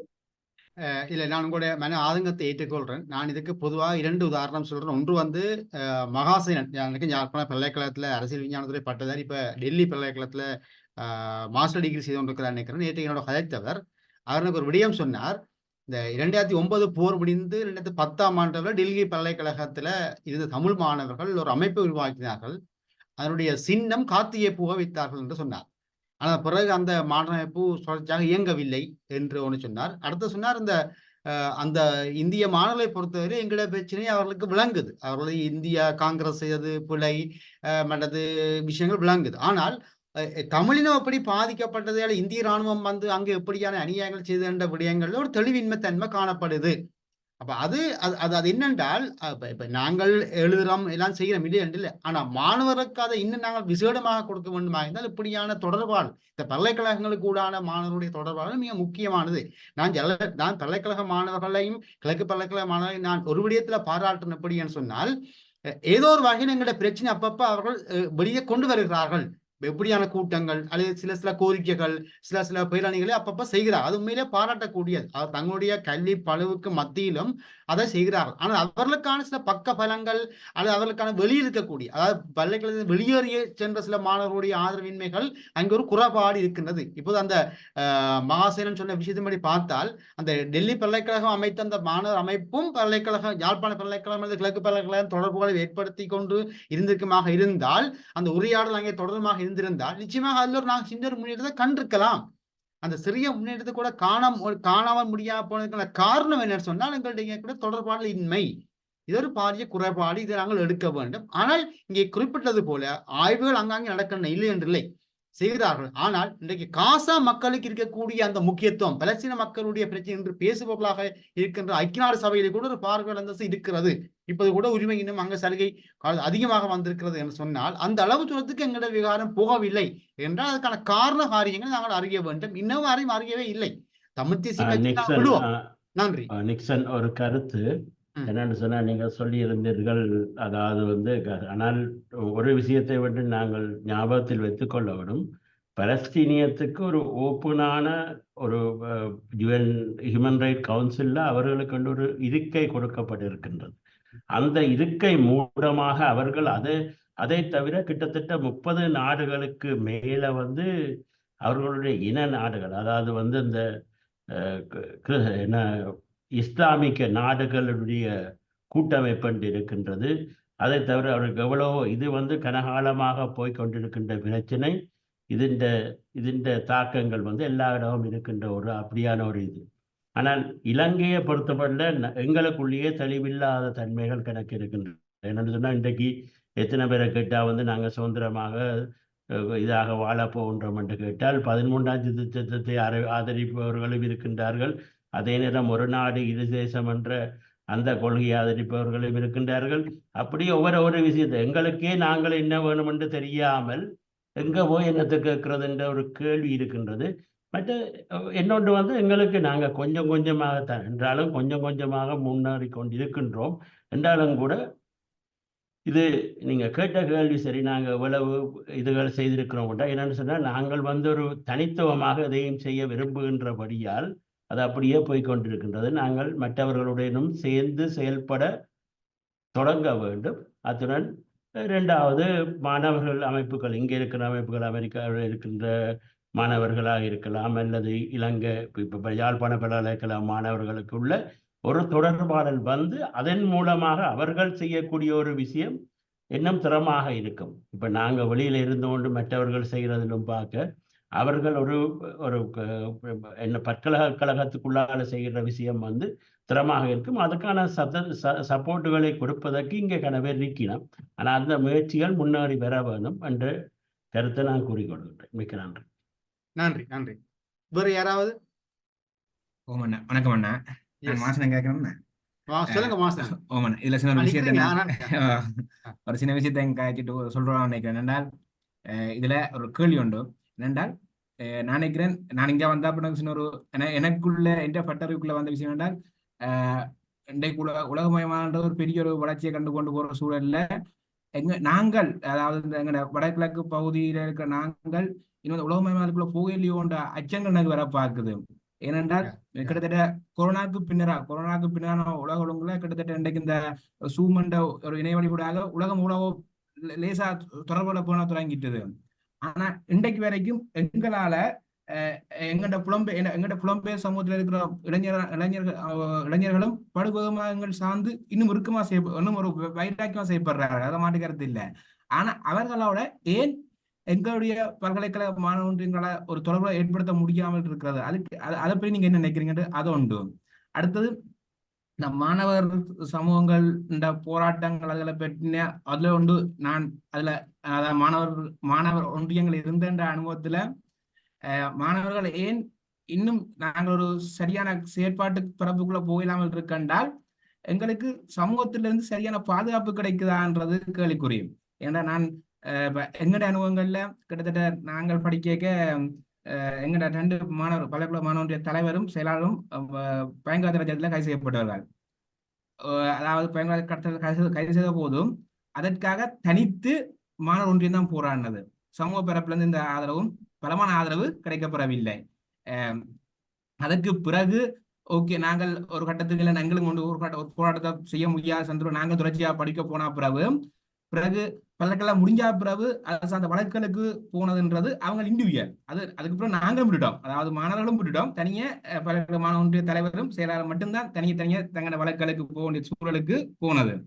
அதே சிச்சுவேஷன் தான் இப்ப நான் இங்க இப்ப இருக்கிற ஒன்றியத்தோட காய்ச்ச போதும் அவங்க சொன்ன விஷயம் கடைசியான அந்த மட்டக்களப்பு அந்த பிரச்சனை போது தங்களோட சொந்த காசு செலவழிச்சு கொண்டுதான் தாங்கள் தங்களோட வழக்குகளுக்கு போகணும்னு சொல்லி. சோ அப்படி அதாவது எங்களுக்கு இந்த சமூக பாதுகாப்புன்றது இன்மை இருக்குது. இந்த சமூக பாதுகாப்பு இன்மை என்ற காரணத்தால்தான் அந்த முதல்வர் சொன்ன மாதிரி என்னென்றால் எங்களோட வீட்டுக்காரரும் என்னென்று நாங்கள் புள்ளி நம்பி விடுறது. ஏனென்றால் சமூகத்துக்கு ஒரு சமூகம் பாதுகாக்குமா இருந்தால், மாணவர் ஒன்றிய செயற்பாடு சமூகம் பாதுகாக்குமா இருந்தால் வீட்டுக்காரர்கிட்ட இந்த எதிர்ப்புகளும் வரப்போறது இல்லை. ஆனா இந்த சமூக பாதுகாப்புக்கும் என்ன செய்யலாம்? 2 விஷயம். ஒன்று, மாணவர் ஒன்றியம் கண்ட செயற்பாட்டை தொடர்படுத்துறது எப்படி என்ற விஷயமும், அடுத்தது இந்த சமூக பாதுகாப்புக்கு எத்தகைய ஒரு வழிமுறையை கண்டுபிடிக்கலாம் என்ற விஷயத்தை 2 விஷயம் எனக்கு டவுட்டா இருக்குங்க. இல்ல மாசனா, நீங்க சொன்னது அதைத்தான் நான் என்னுடைய உரையில கூட சொல்லியிருக்கிறேன். நான் மாணவர்களை குறை சொல்றது அல்ல, அந்த தொடர்பால் ஏற்படுத்தும். நீங்க சொன்ன ஒரு விஷயம் சரி, சமூக பாதுகாப்பு ஒரு பிரச்சனை இருக்குது. இப்ப பிள்ளைகளை பெற்றோர் விடுவார்களா என்ற ஒரு கேள்வி இருக்குது. அடுத்தது இப்ப எங்களுக்கு இந்த பொருளாதார நெருக்கடியால வடகிழக்குல சில பாதிப்புகள் இருக்குது. இப்ப எங்களுக்கு எல்லாம் 5 மடங்காக வெளியேறிட்டு எல்லா சாமானுமே. அப்ப இப்ப 1 லட்சம் ரூபாய் சம்பளம் எடுத்தா கூட சீவிக்க முடியாம இருக்குது. அப்ப இந்த நேரத்துல பிள்ளைகளை எப்படி பெற்றோர் விடுவார்கள்? பல்கலைக்கழகத்தை முடிஞ்சா அடுத்த வட்டம் வேலையாத்தான் இருக்குது அவர்களுக்கு. அதையும் நாங்க பார்க்கத்தான் பண்ணணும். ஆக அதை தாண்டியும் ஒரு சமூக அர்ப்பணிப்பு தேவை என்பதற்கு நான் இந்த மியான்மர் முஸ்லிம் மக்களுடைய வாழ்க்கை முறையும் அந்த மாணவர்களுடைய செயற்பாடு, பலஸ்தீன மாணவர்களுடைய செயற்பாடு நான் இங்கே விரிவாக சொன்னால் அதிலும் இன்னும் விரிவாக சொல்வதற்கு இருக்குது. ஆனால் எனக்கு நான் நினைக்கிறேன் நீங்க அதை தேடி பார்க்கலாம். அந்த விரிவுகளை இணையங்கள்ல இருக்குது, செய்திகள் இருக்குது, மத்திய இலக்கு நாடுகள் சார்ந்த ஊடகங்கள்லாம் நீங்க தகவலை பார்க்கலாம். நன்றி. இல்ல நான் இன்னொரு விஷயம் தான், எப்படி நாங்க அந்த தொடர்பு ஏற்படுத்தலாம்னு சொல்லி தொடர்புகளை ஏற்படுத்துறதுக்கு மொழி ஒரு பிரச்சனை அல்ல. இப்ப நாளைக்கு பல்கலைக்கழகமான அனிமானுக்கு ஆங்கிலம் பெரிய பிரச்சனை இல்லை. இப்ப ஆங்கிலம் அநேகமாக பாடசாலை யாழ்ப்பாணத்துல பார்த்தேன், இப்ப ஏஎல் பிள்ளைகள் கூட இங்கிலீஷ் காய்க்கணும். ஆகவே மொழி ஒரு பிரச்சனை இல்லை. ஜன ரீதியாக தொடர்புகளை ஏற்படுத்தலாம். அதை யாரும் தடுக்க முடியாது, யாரும் சர்வதேச பயங்கரவாதம் சொல்ல முடியாது. அது ஜன ரீதியான தொடர்பாளர். இப்ப ரோஹிங்கிய முஸ்லிம் மாணவர்கள், பலஸ்தீன மாணவர்கள், காசா மாணவர்கள் எப்படி டியாஸ்பராவோடு தொடர்பு கொள்கிறார்கள் என்ற அணுகுமுறைகளை பார்க்க வேண்டும். அது நான் நினைக்கின்றேன். யாழ்ப்பாண பல்கலைக்கழகம், கிழக்கு பல்கலைக்கழகத்தில் படித்துட்டு வெளிநாடுகளுக்கு போனவர்கள் அந்த வேலையை செய்ய வேண்டும். அவர்கள் அந்த ஒழுங்குபடுத்தல் செய்ய வேண்டும். அவர்கள் ஒழுங்குபடுத்தல் செய்து ஒரு அமைப்பை உருவாக்கி வாரம் ஒரு உரையாடல், வாரம் ஒரு சந்திப்பு, ஏதானும் ஒரு நிகழ்ச்சிகள் செய்கின்ற பொழுது நிச்சயமாக அது விரிவடையும். அடுத்தது எங்களுடைய பிரச்சனையை விளங்கப்படுத்த வேண்டும். நாங்கள் கற்றை எழுதுறோம், புத்தகம் படிக்கிறோம், சரி, அதை எல்லாரும் வாசிக்கிறோம் அல்ல. இப்ப மகாசன் நீங்களாம் சொன்னீங்க, இப்ப டெல்லி பல்கலைக்கழகத்தில் நீங்க கல்வி கற்றுக்கொண்டு இருக்கிறீர்கள். நீங்க சொன்னீங்கள் அங்க இருக்க மாணவர்களுக்கு இலங்கை பிரச்சனை விளங்குது, இந்திய காங்கிரஸ் செய்த அநியாயம் விளங்குது. ஆனால் இந்திய ராணுவம் செய்த அநியாயங்கள் மற்ற தமிழ் மக்களுடைய பிரச்சனை தீர்வுகள் பற்றிய விஷயங்கள்ல தெளிவில்லை என்றால் சரியான தொடர்ச்சியான விளங்கப்படுத்தல் இல்லை. இப்ப அந்த மாணவர்கள் கற்றை வாசிப்பார்கள் நான் சொல்ல முடியாது. நாங்கள் இவ்வளவு எழுதியிருக்கலாம் இல்லையா? ஆனால் அப்ப தொடர்பாடல் ஏற்படுத்துவது எப்படி என்றால் அது ஒரு கேள்விதான். எனக்கு கூட சரியான முறையா சொல்ல முடியாது. நான் நினைக்கிறேன் இந்த பல்கலைக்கழகத்திலிருந்து வெளியேறி போன மாணவர்களும் இப்ப பிரசன்ட் இருக்கிற மாணவர்களும் கூடி ஒரு முடிவு எடுக்க வேண்டும், செய்ய முடியும். அதாவது பத்திரிகை செய்தியாக போட்டுக்கொண்டு நீங்க செய்யலாம், அதை யாரும் தடுக்கவே முடியாது. ஆனால் ஒரு பக்கபலம் தேவை. பக்கபலம் என்பது 2 வகையானது. ஒன்று சமூக பாதுகாப்பு, சமூகத்தில் பெற்றோருடைய பாதுகாப்பு, அடுத்த பல்கலைக்கழகத்தினுடைய பாதுகாப்பு, பல்கலைக்கழகத்தினுடைய ஆதரவு என்பது அங்கே முக்கியமாக இருக்கு. நான் நினைக்கிறேன் யாழ்ப்பாண பல்கலைக்கழகம், கிழக்கு பல்கலைக்கழகம் மாணவர்களை அந்த விடயங்களில் தடுப்பதாக நான் நினைக்க மாட்டேன். மாணவருடைய செயற்பாட்டு சொந்தத்திலே யாழ்ப்பாண பல்கலைக்கழகமும் கிழக்கு பல்கலைக்கழகம் அதை அனுமதிக்கின்றது. எந்த விதமான தடையும் அங்கே இருக்காது. ஜனநாயக ரீதியான செயற்பாடுகளுக்கு, குறிப்பாக ஆய்வு செயற்பாடுகளுக்கு தடை இருக்க வாய்ப்பு இல்லை. ஆய்வு செய்யப்பட வேண்டும். அது மாணவர்கள் தங்களுடைய படிப்பு சுமையை தாண்டி கடந்து ஆய்வு செய்ய வேண்டும் என்றால் வெளிநாட்டு மாணவர்கள் தொடர்பு கொள்ள வேண்டும். இப்ப நாங்கள் கொழும்பிலிருந்து வெளிநாட்டு ஜேர்னலிஸ்டோடு தொடர்பு கொள்றோம், டிஸ்கஸ் பண்றோம். அதே மாதிரி மாணவர்கள் அந்த ஏற்பாட்டை செய்ய வேண்டும். அந்த ஏற்பாட்டை எப்படி ஆரம்பிப்பது என்பது குறித்து நான் நினைக்கிறேன். நான் சொல்வதை விட இதில் இருக்கிற மாணவர்கள் யாராவது சொல்ல. நிச்சயமா. எஸ், வணக்கம், சொல்லுங்க. வணக்கம், எப்படி இருக்கிறீங்க? Thank you very much. நான் யூகேல இருந்து உங்களோட இணைந்திருக்கிறேன். உண்மையில நான் ஸ்டார்டிங் பாயிண்ட்ல நான் மிஸ் பண்ணிட்டேன், லேட்டா தான் ஜாயின் பண்ணது. பல்கலைக்கழக மாணவர் ஒன்றியத்துக்கு உண்மையில ஒரு வரவேற்கத்தக்க விடயம். எங்களுடைய சமூகம் சார்ந்த, எங்களுடைய இருப்பு சார்ந்த பிரச்சனைகளுக்கு ஒரு முன்னுதாரணமாக ஒரு முறைப்படுத்தப்பட்ட வடிவத்துல இந்த உரையாடலை ஆரம்பித்து ஒரு மக்கள் மத்தியில ஒரு விழிப்புணர்வை கொண்டு வர வேண்டிய நேரமாக அவர்கள் தங்களுடைய செயல்பாடுகள் முன்னெடுத்திருக்கின்றார்கள். இது பல்கலைக்கழக மாணவர்கள் மட்டுமல்ல, சமூகம் பற்றிய எங்களுடைய இருப்பு பற்றிய சிந்தனையுடைய பல்வேறுபட்ட அமைப்புகள் இதை முன்னின்று நடத்த வேண்டும். இதுல பலருடைய கருத்துக்களும் இந்த தொடர்பாடல், உண்மையில அனைவரையும் இணைக்கின்ற விடயம் தொடர்பாடல். ஆனா அந்த தொடர்பாடல் என்பது ஒரு சாதாரணமான ஒரு விடயம் அல்ல. அது ஒரு கன்ஸ்ட்ரக்டிவாக ஒரு கட்டமைக்கப்பட்ட வடிவத்துல அது எப்படி கட்டமைக்கப்பட வேண்டும், என்ன நோக்கத்துக்காக நாங்கள் தொடர்பாடலை உருவாக்குகின்றோம், எந்தெந்த வடிவங்கள்ல நாங்கள் இந்த என்ன அந்த ஒப்ஜெக்டிவை கிளியராக டிஃபைன் பண்ணி அந்த ஒப்ஜெக்டிவ் ரேஷனலி ஜஸ்டிஃபை பண்ணக்கூடிய வடிவத்துல நாங்கள் அதை முன்னெடுப்புமாக இருந்தால் எங்களுடைய இந்த இனம் சார்ந்த விடுதலை போராட்டத்துக்கான ஒரு அடித்தளமும் அதற்கான ஒரு பரிணாமமும் கிடைக்கும் என்றுதான் என்னுடைய ஒரு நிலைப்பாடு. உண்மையில நான் என்னுடைய PhD ரிசர்ச் இங்க யூகேல நான் செய்து கொண்டிருக்கிறது இதை பேஸ் பண்ணி கொண்டுதான் எங்களுடைய அடையாளங்களும் எங்களுடைய விடுதலைகளும் எங்களுடைய பரிமாணங்களும் எவ்வாறு நாங்கள் அச்சீவ் பண்ணக்கூடியதாக இருக்கும். ஒரு ரஷனலி நாங்கள் உலக ஒழுங்கோட நாங்கள் உலக நியாயப்படுத்தல்களை முதன்மைப்படுத்தி கொண்டு எப்படி போக வேண்டும் என்றுதான் நான் இங்கே பல்கலைக்கழக விரிவுரையாளர் அடிப்படையில் இங்கு படிக்கிறதுக்கு நான் வந்திருக்கின்றேன். உண்மையில இது தர்க்கிக்கப்பட வேண்டும், இது விவாதிக்கப்பட வேண்டும், இது எங்களுக்குள்ள இருக்கின்ற தவறுகள், எங்களுக்குள்ள இருக்கின்ற அறியாமைகள் நீக்கப்பட வேண்டும், புதிய சிந்தனைகள், புதிய விரிவாக்கங்கள் உருவாக்கப்பட வேண்டும். அடுத்த சந்ததிக்கு அதை நாங்கள் விட்டு செல்ல வேண்டும். நாங்கள் எங்களுடைய சிந்தனைகள், நான் பார்த்த வடிவத்தை இப்பவும் நாங்கள் ஒரு பழைய ட்ரெடிஷனல் மெத்தட்ல முதல் எப்படி சிந்தித்தார்கள் அவர்களுடைய அந்த கட்டுக்கோப்புகளை இருந்து கொண்டுதான் சிந்திக்கின்றோமே ஒழிய புதிதாக நாங்கள் சிந்தித்து புதிதாக உலக ஒழுங்கு மாற்றத்துக்கு ஏற்ற வகையில நாங்கள் ஒரு முன்னுதாரணமாக செயல்பட்டு ஒரு மாற்றங்களை உருவாக்கக்கூடிய வகையில நாங்கள் சிந்திப்பதற்கு தயாரில்லை. நாங்கள் பிடிச்ச புயலுக்கு 3 காலண்ட நிலையில இருந்து கொண்டுதான் இருக்கிறோமே ஒழிய இன்னொரு பக்கமும் இருக்குது, அதை ஏற்றுக்கொள்றதுக்கு நாங்கள் தயாராகவும் இல்லை. அப்ப நாங்கள் ஒரு இன்க்ளூசிவான வடிவங்களுக்கு ஊடாக நாங்கள் பார்ட்டிசிபேட்டர் இப்படி நாங்கள் உலக நாடுகள் பலரோட தொடர்பு எடுத்து ஒரு ஒரு ஒரு ஒரு காத்திரமான ஒரு ரஷனல் ஒப்ஜெக்டிவை நாங்கள் டிஃபைன் பண்ணி கொண்டு அதற்கூடாக நாங்கள் இந்த தொடர்பாடல் இந்த இந்த இந்த இந்த உரையாடல்களை கட்டி அமைப்போமாக இருந்தால் ஒரு உண்மையில ஒரு இன்னும் பலமாக இருக்கு. நான் அதை ஒரு பார்ட் ஆஃப் ஆக்டிவிட்டிஸ்டாக நான் வருவதில் நான் சந்தோஷம் இருக்கிறேன். என்னுடைய நாலேஜ் நான் இதுல ஷேர் பண்ணக்கூடியதா இருக்கும். ஸோ மாணவ ஒன்றியம் இது ஒரு காத்திரமான வடிவத்துல ரஷனலி common good, அதாவது இதான் பிரச்சனை. இங்க வந்து செல்ஃப் இன்ட்ரெஸ்ட் இல்லாமல் ஒரு common goodல வந்து நாங்க பொது நலன் சார்ந்த அடிப்படையில நாங்கள் சிந்திக்கணும். அது எங்களுடைய தமிழ் இனம் சார்ந்தது என்று மட்டுமில்லை, எங்களுடைய தமிழ் இனம் சார்ந்தது என்று நான் அதை வேற விலக்கணப்படுத்த இல்லை. இது ஒரு எங்களுடைய இலங்கையில வந்து நாங்கள் சுதந்திரமாக சுயாதீனமாக ஆரோக்கியம் எல்லாரும் சேர்ந்து, தனியா தமிழ் இல்லை, முஸ்லீம் இல்லை, சிங்களம் இல்லை, ரைட், எல்லாரும் சேர்ந்து நாங்கள் ஆரோக்கியமாக வாழுவதற்கான ஒரு சூழலை நாங்கள் எப்படி உருவாக்க முடியும், அந்த உரையாடல்களை நாங்கள் டெவலப் பண்ணுவதனூடாக எங்களுடைய இருப்புகளும் எங்களுடைய விடுதலைகளும் எங்களுடைய அடையாளங்களை நாங்கள் பாதுகாக்கக்கூடியதாக இருக்கும் என்றுதான் என்னுடைய நிலைப்பாடு. சோ யா, நன்றி நன்றி நன்றி நன்றி. நிக்சன், நான் கணேசலிங்கம் சார் ஆகிறேன். ஐயா சொல்லுங்க.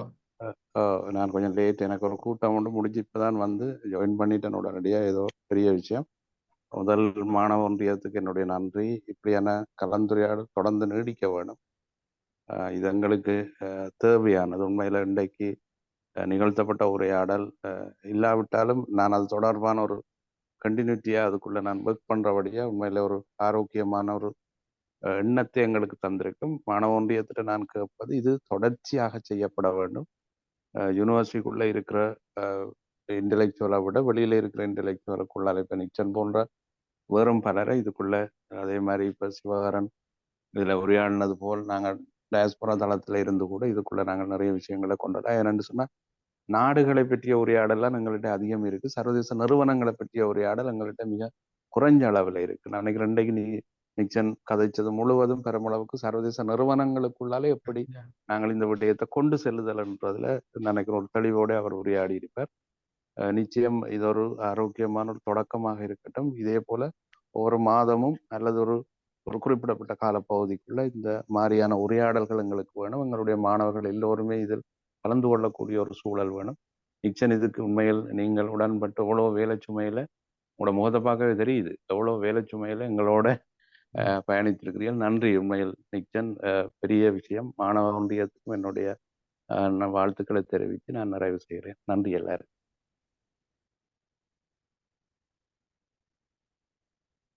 வேற யாராவது கதைக்கணும்டா சொல்லுங்க. நிக்சன், லவன் இங்க கதைக்கலாமா? சொல்லுங்க. நன்றி நிக்சன். நன்றி பவிஷ கணேசலிங்கம். நான் வந்து அமெரிக்காவில் யூஎஸ் டேக்ல இருக்கிறேன். One of the founding member and director of global affairs. என்னன்னு சொன்னால், இந்த யாழ்ப்பாணம் யூனிவர்சிட்டி, மட்டக்களப்பு யூனிவர்சிட்டி, மற்ற நார்த் ஈஸ்டர்ன் யூனிவர்சிட்டியில் உள்ள எல்லாருமா சேர்ந்து ஒரு யூனிட்டியாக ஒரு இதை ஃபார்ம் பண்ணி எங்கள் டயஸ்போரா ஆர்கனைசேஷனோடையும் சேர்ந்து ஒரு ஆர்கனைஸ் பண்ணி ஒரு யூனிட்டியாக ஒன்ஸ் இன் அ மந்த் ஒரு மீட்டிங் வைக்கக்கூடியதாக அரேஞ்ச்மெண்ட் செய்கிறது நல்லதுன்னு நான் நினைக்கிறேன். அதை பற்றி ஒரு திங்க் பண்ணுங்க. நன்றி. நிச்சயமாக நன்றி. மகாசேனன் நீங்கள் எல்லாம் நீங்க அந்த டெல்லி பல்கலைக்கழக தமிழ் மாணவர்கள் நினைச்சு அல்லது வேறு நினைச்சு ஒரு டிஸ்கஷனை சூழ்நிலை துவங்குறது எல்லாம் நினைக்கிறது. உங்களுக்கு அதுக்கான வாய்ப்பு இருக்குதான்றதுக்காக டிஸ்கஸ் பண்ணுங்க. இருக்கா என்ன டிஸ்கஸ் பண்ண போறோம், என்ன நோக்கத்துக்காக செயல்பட போறோம்ன்றத கிளியரா டிஃபைன் பண்ணணும் ஃபர்ஸ்ட். நான் சொல்ல வர விஷயம் வந்து கிளியரா அதை எல்லாராலும் ஏற்றுக்கொள்ளக்கூடிய வடிவத்துல நாங்கள் அந்த ஒப்ஜெக்டிவ வந்து டிசைன் பண்ணணும். இப்ப எனக்கு சில பேருக்கு சந்தேகம், இப்ப ஸ்ரீலங்கால இப்ப எலெக்ஷன் பெற போது அந்த நோக்கத்துக்காகத்தான் இவங்க ஒரு டேர்னை உருவாக்குறதுக்காண்டி மீட்டிங்கை உருவாக்கினவா, இப்படின்னு சில பேருக்கு அந்த ஐயப்பாடு உருவாகும். ரைட்?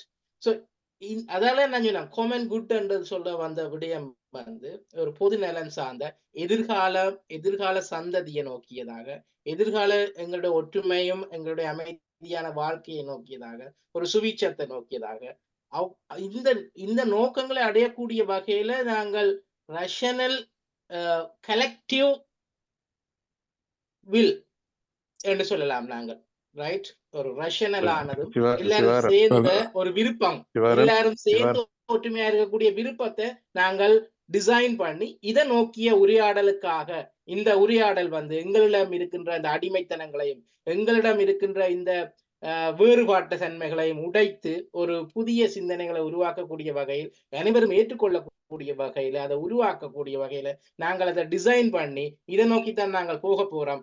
இதுக்கான ஒரு உரையாடலை நாங்கள் பல டிசைன் பண்ணிட்டோம் என்றால் பல அமைப்புகள் ஒன்று சேரும் எங்களோட இதுல இணைகிறதுக்கு நல்ல ஒரு கருத்தாடல்களை உருவாக்கலாம். அது சமூகத்துக்கு அது ஒரு விழிப்புணர்வை உருவாக்கும், அது ஒரு மாற்றத்தை உருவாக்கும்.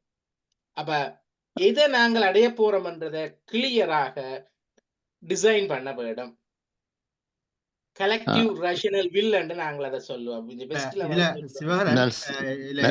ஒரு நிமிஷம் இப்ப கொழும்பு பல்கலைக்கழகம் இந்த உரையில ஆரம்பி சொன்ன மாதிரி கொழும்பு பல்கலைக்கழகம் கலனி ஊவா பல்கலைக்கழக மாணவர்கள் இப்போ ஒரு டிஸ்கஷனை தொடர்ச்சியாக ஜூம்ல செய்து கொண்டிருக்கிறார்கள், நேரடியாக கதைக்கிறார்கள் என்றால் ஒரு இந்த ஒழுங்கான ஜனாதிபதியை கொண்டு வர அரசியல் கட்சிகள் அல்லாமல் சார்பில்லாமல் செயற்பட்டு ஒரு ஒழுங்கான ஜனாதிபதியை கொண்டு வரக்கான செயற்பாட்டுல ஈடுபடினோம். அது மாத்திரமில்லை, இலங்கையில் கூடிய சகல பிரச்சனையும் பொருளாதார பிரச்சனை உள்ளிட்ட எல்லாம் ஆராயினம். ஆனால் தமிழ் பிரச்சனை கையை விட்டோம். 10 உரையாளருக்கு நான் போனேன். அதான் நான் சொல்ல வரேன். இப்ப நாங்கள் ஜனாதிபதி எலெக்ஷன் பார்லிமெண்ட் எலெக்ஷன் என்று மையப்படுத்தி கொண்டு போனோம் என்று சொன்னால் அதை நாங்கள் ஒரு என்ன பொறுத்தவரையில நாங்கள் ஒரு செல்ஃபிஷா தான் நாங்க திங்க் பண்றோம். நான் அதை சொல்ல வரையில பொருளாதாரம் சார்ந்த அரசியல் சார்ந்த ஃபியூச்சரை நாங்கள் நோக்கி நாங்கள் டிசைன் பண்ணி அதுக்குள்ள ஜனாதிபதி எலெக்ஷனும் ஒரு பாட்டாக மையப்படுறோம். அது எப்படி எங்களோட ஃபியூச்சரை எஃபெக்ட் பண்ணுதுன்றது இல்ல. நான் அதை சொல்ல வரேன், தங்களை யூனிட்டியை கொண்டு வராங்கன்னு சொல்ல வரேன். அதான் அங்கேயும் ஃபெயில் பண்றோம், ஃபெயிலியர் ஆகிறோம். என்னன்னு சொன்னால் பர்டிகுலர் நேரத்துல வந்து பர்டிகுலர் டாபிக்ஸை உருவாக்கி போட்டு அதுல அவையில் தங்களோட ஒரு லாபத்தை நோக்கி நகர்த்த வழிகிட்டமே ஒழிய இது ஒரு இலங்கை என்றவர்கள் சிந்திக்க வேண்டும். ரைட், இலங்கை என்ற சிந்திக்க வேண்டும். இலங்கையில தமிழர் இருக்கிறார்கள், முஸ்லீம் இருக்கிறார்கள், சிங்களர் இருக்கிறார்கள் என்றதை சிந்திக்க வேண்டும். அதை நோக்கியதாக அவர்களுடைய உரையாடல்களை நாங்கள் அவர்களுக்கு சொல்லோடும். இந்த விடயங்களை நீங்கள் மறந்துட்டீங்க, சோ இதை நோக்கி நகருங்க, நாங்களும் சேர்ந்து வர்றோம் என்றதுக்கான அந்த நெட்வொர்க்கை உருவாக்கக்கூடிய வகையில அமைக்க. உண்மையில இலங்கையை பொறுத்தவரையில ஜனநாயகம் என்பது தோல்விதான். ஜனநாயகம் எந்த காலத்திலும் சிங்கிள் மத்தியா இருக்கும். இலங்கையின் மக்களின் மத்தியில சுயமா சிந்திக்காத இலங்கையில ஜனநாயகம், இந்த உலகங்கள் ஜனநாயகத்தை பாராட்டுகிற ஜனநாயகத்தின் ஸ்பிரிட்டை போற்றுகின்ற வகையில இலங்கையில நாங்கள் எதிர்பார்க்க முடியாது. இலங்கையை பொறுத்தவரையில ஒரு ரடிக்கல் டெமோக்ரஸி தான் எங்களுக்கு தேவை. அதாவது வந்து ஒரு கிராஸ் ரூட்ல இருந்து கொண்டு அதை தர்க்கிக்க கூடிய வகையிலும் எங்களை ஆளுவதற்கு எங்களை ஆள்றவர்களுடைய சட்டங்களை நாங்கள் உருவாக்க வேண்டும். நாங்கள் அதுல ஒரு பார்ட்டிசிபேட் பண்ண வேண்டும். எங்களை எந்த சட்டம் எங்களை ஆளும் என்றது இது யாரோ ஒருத்தர் உருவாக்கி போட்டு அதுக்குள்ள நாங்கள் கட்டுப்பட்டு கொண்டிருக்க வேண்டும், வாழ வேண்டும் என்ற தேவை சட்டம் வந்து எங்களை ஆள முடியாது இன்றைய ஜனநாயகத்துல, இன்றைய உலக ஒழுங்குல. அப்ப நாங்கள் ஏற்றுக்கொள்ளக்கூடிய வகையில எங்களுக்குரிய சட்டம் இருக்க வேண்டும், எங்களுக்கான நீதி இருக்க வேண்டும். அதை நோக்கி நாங்கள் நகர வேண்டும். அப்ப இந்த ட்ரெடிஷனல் டெமோக்ராசி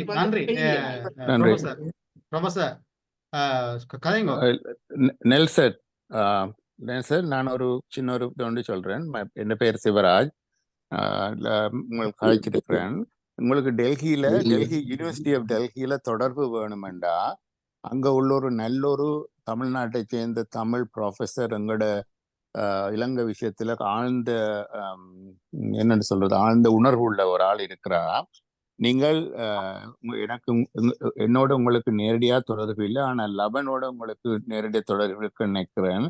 நீங்கள் ஜஃப்னா யூனிவர்சிட்டி அந்த லீடரை தொடர்பு கொண்டீங்கன்னா நான் அவனோட இன்ஃபர்மேஷனை தாரேன். நீங்கள் அவரோட தொடர்பு கொண்டு யூனிவர்சிட்டி ஆஃப் டெல்லி, இது வந்து ஜவஹர்லால் நேரு யூனிவர்சிட்டி இல்லை, இது யூனிவர்சிட்டி ஆஃப் டெல்லியில தொடர்பு கொள்ளலாம். அவரோட சேர்ந்து வேலை செய்யக்கூடியதா இருக்கும் என்று நான் நினைக்கிறேன். நன்றி. டாக்டர் சிவராஜ், லவன் இங்க தேங்க்யூ. அவருடைய பேர் நிக்சன், நெல்சன் இல்ல Nixon. Nixon. Okay professor Ganesalingam சொல்லி வந்தீங்க. நிக்சன் நான் பேசலாமா?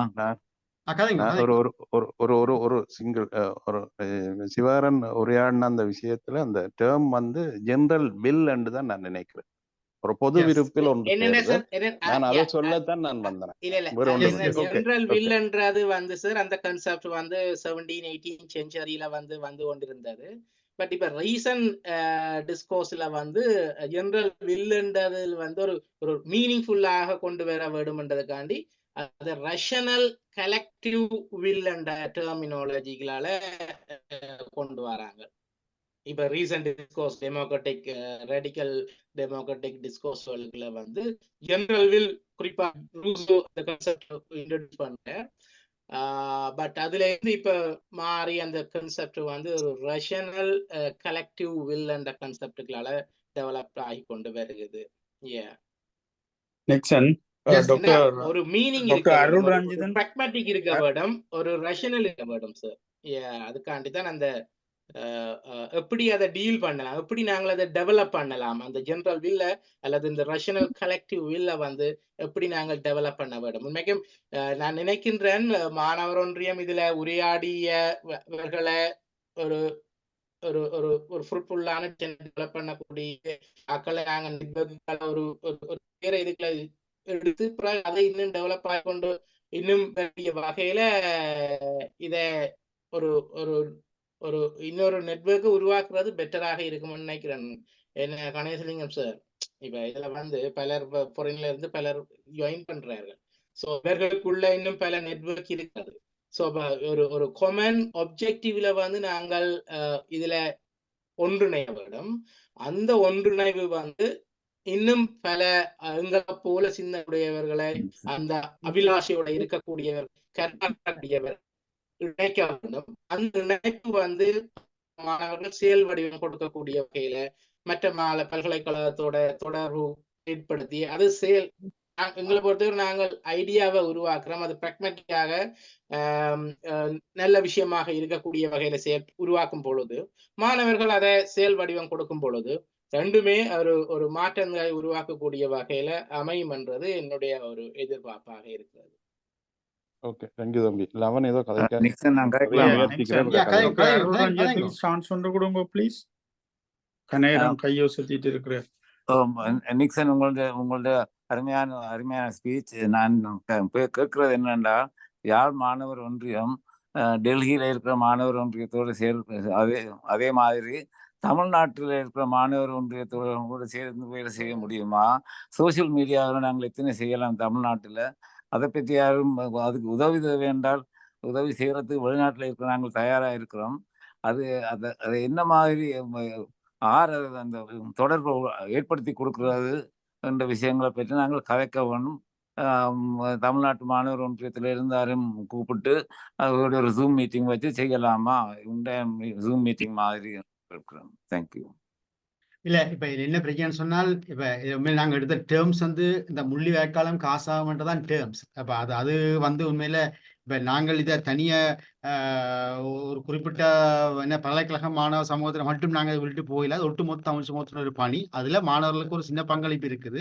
இப்ப நான் சொன்ன விடயங்கள் என்றால், இந்த முள்ளிவாய்க்கால் காசா விஷயம் எந்த அளவுக்கு சர்வதேச நாடுகளை தவிர்த்து சர்வதேச சட்ட நுணுக்கங்களோடு சேர்ந்து போயிருக்குது, அதற்கான ஏற்பாடுகள் எப்படி நடந்திருக்குது, மாணவர்கள் எப்படி செயல்பட்டுக்கிறார்கள், அது பற்றிய செயற்பாடுகள் இங்கே இல்லை என்ற விஷயங்களும் அது எப்படி செய்யணும் பற்றி தான் நான் விளங்கப்படுத்தினேன். இந்த சர்வதேச நிறுவனங்களோட சேர்ந்து எங்கள் தமிழ் தரப்பு வேலை செய்யவில்லை. அதுல நான் ப்ரொஃபசர் கணேசலிங்கம் அதை சொல்லியிருக்கிறார், இல்லை டீச்சர் கேட்காமலே சொல்லியிருக்கிறார். அவருக்கு தெரியும், எங்கள் எழுத்துக்கள் அப்படி தெரியும் அவருக்கு.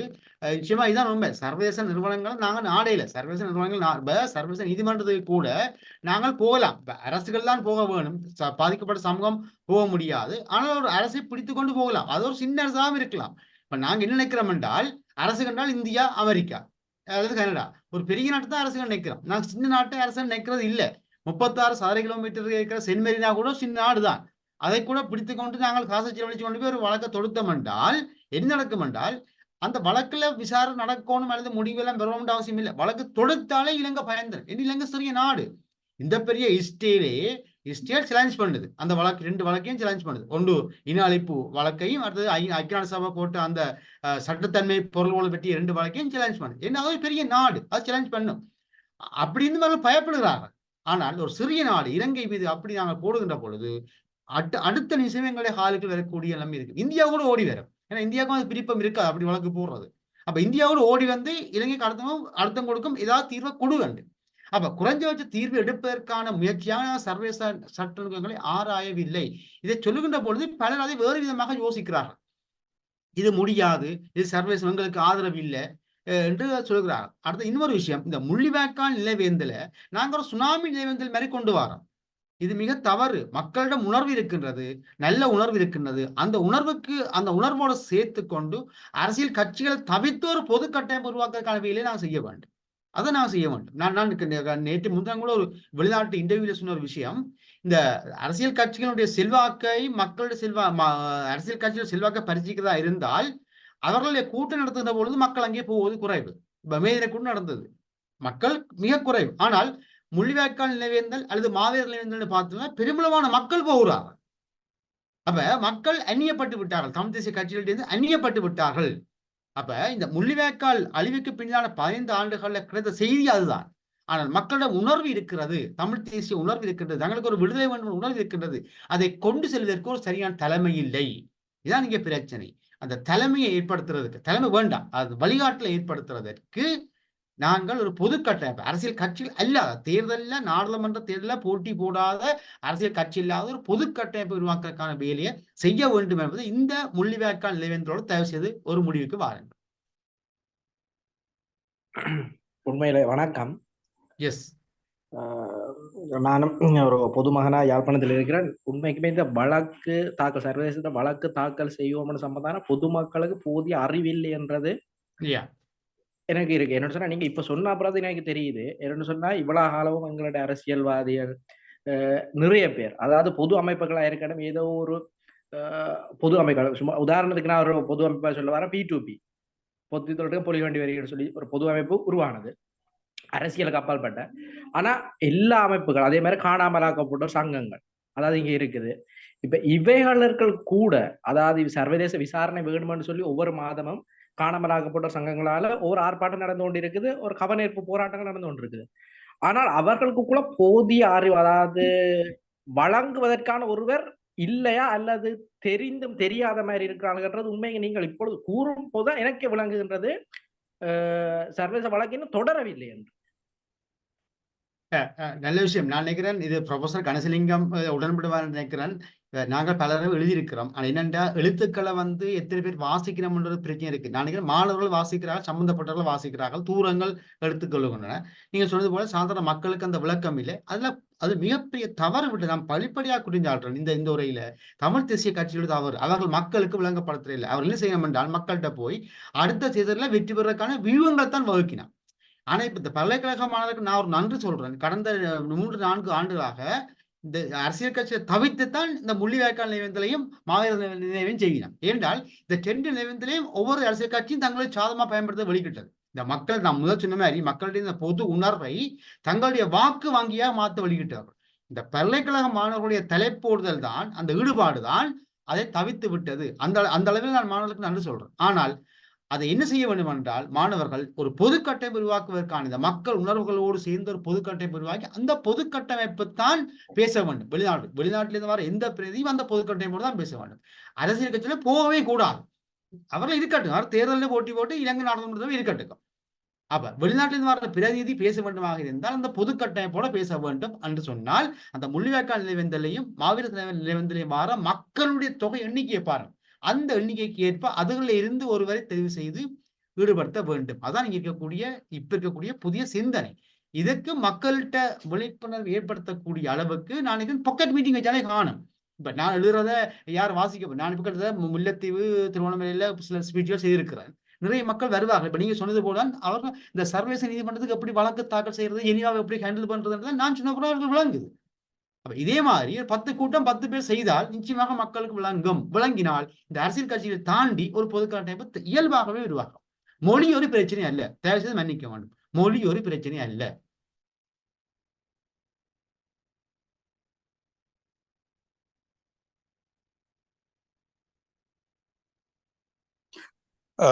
நிச்சயம் நான் பேசலாமா? 1 minute. அந்த எங்களோட டாக்டர் அருள் ரஞ்சிதம் சொன்னது ஒரு நல்ல விஷயம். அதே மாதிரி கன்சிடர் பண்ணுங்க. அது இதுல இருந்து செப்பரேட் இஷ்யூ என்றாலும், ஆனால் இதுல இருந்து எங்களுக்கு ஒரு யூனிட்டியை ஸ்டார்ட் பண்ணலாம்னு நான் நினைக்கிறேன். நன்றி. ஓகே, போல் என்றால் கையெழுத்துறார் கதைங்க. வணக்கம், நான் போல்ராஜ். நான் திருகோணமலையிலிருந்து. என்னுடைய கேள்வி அல்லது என்னுடைய கருத்தாக நீங்க அதை பார்க்கலாம். ஒன்று நீங்க சொன்ன இந்த பொது கட்டமைப்பு என்றது வந்து முள்ளிவாய்க்கால் விவகாரத்தை பேசுகிற ஒரு தலைமைத்துவத்தை உருவாக்கணும் என்ற கருத்துல நானும் உடன்பாடு கொண்டேன். ஆனா இதுல நான் சொல்ல வர்றது என்னென்றால், இந்த முள்ளிவாய்க்கால் என்றது வந்து நிச்சயமாக அது ஒரு அப்பாவிகள் இறந்த அல்லது போராட்டத்துல தலைமை தாங்கின அல்லது போராடின ஒரு தரப்பு வந்து மரணிச்ச ஒரு இடம் என்ற ஒரு அடையாளம் வந்து வெறுமனே ஒரு சாதாரணமா கடந்து போற விஷயம் இல்லை. உண்மையில அது வந்து ஒரு இனப்படுகொலை என்ற ஒரு விஷயம் அங்க நடந்திருக்குது. ஜெனோசைடுன்றது எவ்வளவு தூரம் இது உலக அளவில் இது ஒரு அநியாயமாக அழித்தொழிக்கப்பட்ட ஒரு இனத்தினுடைய ஒரு விவகாரம் என்றதை நாங்கள் எவ்வளவு தூரம் புரிந்திருக்கிறோம் என்றது ஒரு கேள்வி ஒன்று இங்க வருது. ஏனென்றால் இதை நாங்கள் சாதாரணமாக ஒரு பேரபலமாகவும், நீங்கள் சொன்னது போல சுனாமி மாதிரி இதை கடந்து போன மாதிரி இது ஒரு நிகழ்வை ஒரு சமய சடங்கு மாதிரி இதை ஆக்க பார்க்கிறோம். இதை அப்படித்தான் செய்ய பார்க்கிறோம். அது உண்மையில அப்படி அல்ல. இது வந்து உண்மையா இதுக்கு ஒரு பெரிய ஒரு வலு கொண்டு நாங்கள் உருவாக்கி கொடுக்கணும்னா இது கட்டமைப்புன்றது, ஒரு பொது கட்டமைப்புன்றது அவசியமானது ஒன்று. ரெண்டாவது, இந்த ஜெனோசைட் வந்து என்ன, உண்மையில என்ன, இது உலக அளவில் இதுக்கான கோட்பாடுகள் என்ன, இதுக்கான கற்கை நெறி என்றது எங்களுக்கு ஏதாவது சுவரப்பட்டிருக்குதா, அல்லது இதனுடைய அது சம்பந்தமாக உலக அளவில் உருவாக்கப்பட்ட தீர்ப்பாயங்கள்ல இருந்து கொண்டிருக்கப்பட்ட பிரகடனங்கள் அல்லது அது சம்பந்தமாக மற்ற நாடுகள் முன் வச்ச வழக்கு, அதுகள் சம்பந்தமான விசாரணைகள், இது சம்பந்தமாக இந்த சமூகம், அதாவது இந்த இலங்கையை பொறுத்தவரையில இந்த முள்ளிவாய்க்காலுக்கான ஒரு ஜெனோசைட் வந்து உண்மையாக புரிந்திருக்கிறோமா, அப்ப அதுக்கான அர்த்தத்தை நாங்கள் வழங்குறோமா, அதுக்கான சரியான பொறுப்புணர்வோடு நம்ம நடந்து கொள்றோமா என்றால் அது வந்து நம்மகிட்ட இல்லை. அப்ப இது வந்து பல்கலைக்கழக இந்த சம்பந்தமாக இருக்கக்கூடிய இந்த அறிவு சார்ந்த சமூகம்தான் உண்மையில இது சம்பந்தமான கற்கை நெறிகளையும் இது சம்பந்தமான விழிப்புணர்வையும் இது சம்பந்தமான இந்த தீர்ப்பாய சொல்றது விவகாரங்களையும் வந்து நாங்கள் எங்கட சமூகத்துக்கு அறிமுகம் செய்ய வேண்டி இருக்குது. இதை நாங்கள் இதை கொண்டு போகணும் என்ற அடிப்படையை இங்க வலியுறுத்த வேண்டும் என்றதுதான் என்னுடைய புரிதல். நன்றி நன்றி நன்றி. வேற யாராவது?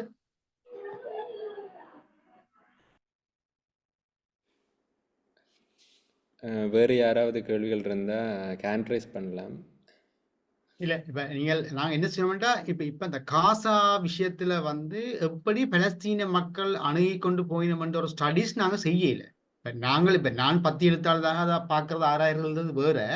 இப்ப யாராவது பொதுவாக்கள் அது சம்பந்தமான ஆய்வுகள் செய்து அந்த சிஸ்டங்கள் தான் ஹேண்டில் பண்ண, அதாவது அவர்கள் பாருங்க அந்த ஆபத்து இல்லாம இப்ப அமெரிக்கா அவ்வளவு கட்டும்படியா நிக்குது, போர் நடத்துது, மாணவர்கள் கூட கைது செய்து கொண்டிருக்கிறாங்க இல்லையா. அதுக்குள்ளாலையும் ஒரு அமைப்பை உருவாக்கி அவர்கள் அந்த சிஸ்டத்தை என்ன பொறுத்தவரை அது நினைக்கிறேன் மத்திய கிழக்கு மையமாக கொண்டு அல் ஜசீரா போன்ற ஊடகங்களுக்குள்ளான அந்த பணியை செய்யணும். அப்ப நாங்கள் அதுக்கான ஒரு அணுகுமுறையை கையாள வேண்டும். ஊடகங்கள் மிகப்பெரிய பங்காற்ற வேண்டும். எனக்கு மிகப்பெரிய கவலை தமிழ் ஊடகங்களுடைய செயற்பாடு மிக கவலைக்குரியது. எல்லாரும் அல்ல, அநேகமான ஊடகங்களுடைய செயற்பாடு கவலைக்குரியது. ஆகவே இந்த முள்ளிவாய்க்கால் இந்த காசா விஷயத்தை நாங்கள் எப்படி அணுகிறோம், இப்ப ஊடகங்கள்ல வெளிவரா செய்தி கணக்கு இருக்குது காசா சம்பந்தமான அணுகுமுறைகள்ல இன்னும் அணுகி கொண்டு இருக்கிறார். சர்வதேச நிறுவனங்களை அணுகி எப்படி இந்த விஷயத்தை அமெரிக்கா கொண்டு எப்படி லாக் பண்ண வேண்டும் என்ற விஷயங்களை கூட இப்போது கூட அணுகி கொண்டு இருக்கிறார். ஒரு உதாரணம் சொல்றேன். இப்ப நெத்தன்யாஹுவுக்கு இஸ்ரேல் மக்கள் மத்திய எதிர்ப்பு இருக்குது. அந்த எதிர்ப்புகளுக்குள்ளால கூட அணுகிற வேலைகளை பலஸ்தீன மக்கள் செய்து கொண்டிருக்கிறார்கள். அப்ப அப்படியான விஷயம். அது மாதிரி இப்ப இலங்கைக்குள்ளேயும் இருக்கக்கூடிய பாருங்க, இப்ப இலங்கையில நல்ல பலவீனம், எல்லா கட்சியும் பலவீனப்பட்டு போகுது. 2009 நாங்கள் அழிஞ்சோம் என்பது வேற. ஆனால் 2009க்கு பிறகு பாருங்க, கொழும்புல எந்த ஒரு கட்சியும் ஒழுங்கில்லை. ஐக்கிய கட்சியும் இல்லை, ஸ்ரீலங்கா கட்சியும் இல்லை. அது 4 பட்டா உடைஞ்சுது. 2016 ரூபாய்க்கு ஸ்ரீலங்கா புதின பெருவன கட்சியும் 4 பட்டா உடைஞ்சு, ஒரு கட்சியும் இல்லை. எல்லாம் தனித்தனியா நிக்கணும். அப்ப இந்த பலவீனங்களுக்குள்ள அதோட பொருளாதார பலவீனம்.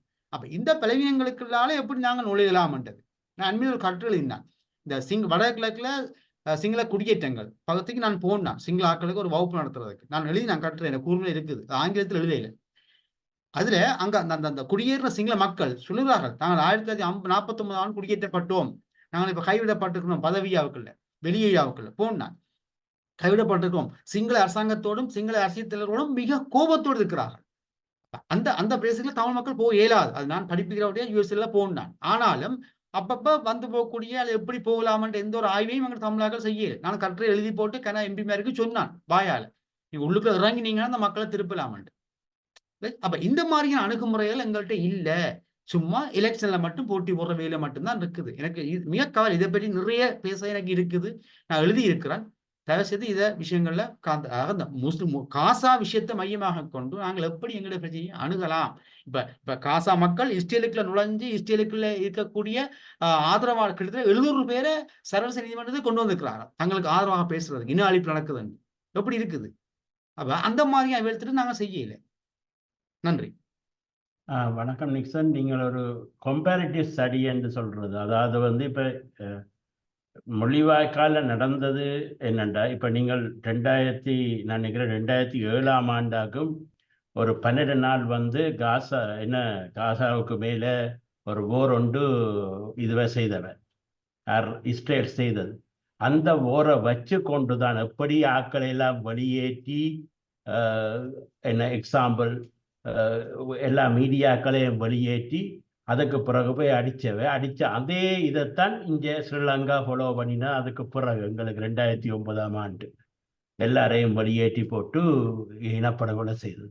ஆனால் அந்த கம்பேரிட்டிவ் ஸ்டடி, அந்த நேரம் நாங்கள் அந்த கம்பேரிட்டிவ் ஸ்டடியை செய்யாதபடியால் இன்றைக்கும் நாங்கள் அவர்களோட சேர்ந்து நாங்கள் இந்த கம்பேரிட்டிவ் ஸ்டடியை செய்யாமல் இருக்கிறது வந்து என்னன்னு சொன்னால், இது ரெண்டையும் நாங்கள் ஈக்குவேட் பண்ணணும். அதான் நீங்கள் சொன்ன மாதிரி காசா போரையும் முள்ளிவாய்க்கால் இனப்படுகொலையும் ஈக்குவேட் பண்ணி என்னென்ன விதங்கள்ல என்னென்ன மாதிரி இந்த வெஸ்டர்ன் ஃபோர்ஸஸ் எப்படி அதை சேம் ப்ளூ பிரிண்டை தான் கொண்டு போய் செய்கின்றார்கள். இப்போ அமெரிக்காவே சொல்லுகின்ற என்று நீங்களே இப்போ குறிப்பிட்டிருந்தீங்க கூட இதில். அதாவது வந்து நீங்கள் இந்த காமாசண்ட இயக்கம் வந்து சரியாக விளங்கலைன்னா முள்ளிவாய்க்காலுடைய இதுதான் உங்களுக்கு நடக்கும் என்று சொல்லுகின்றா they have got the same blueprint என்றதான் இதில் விளங்குது.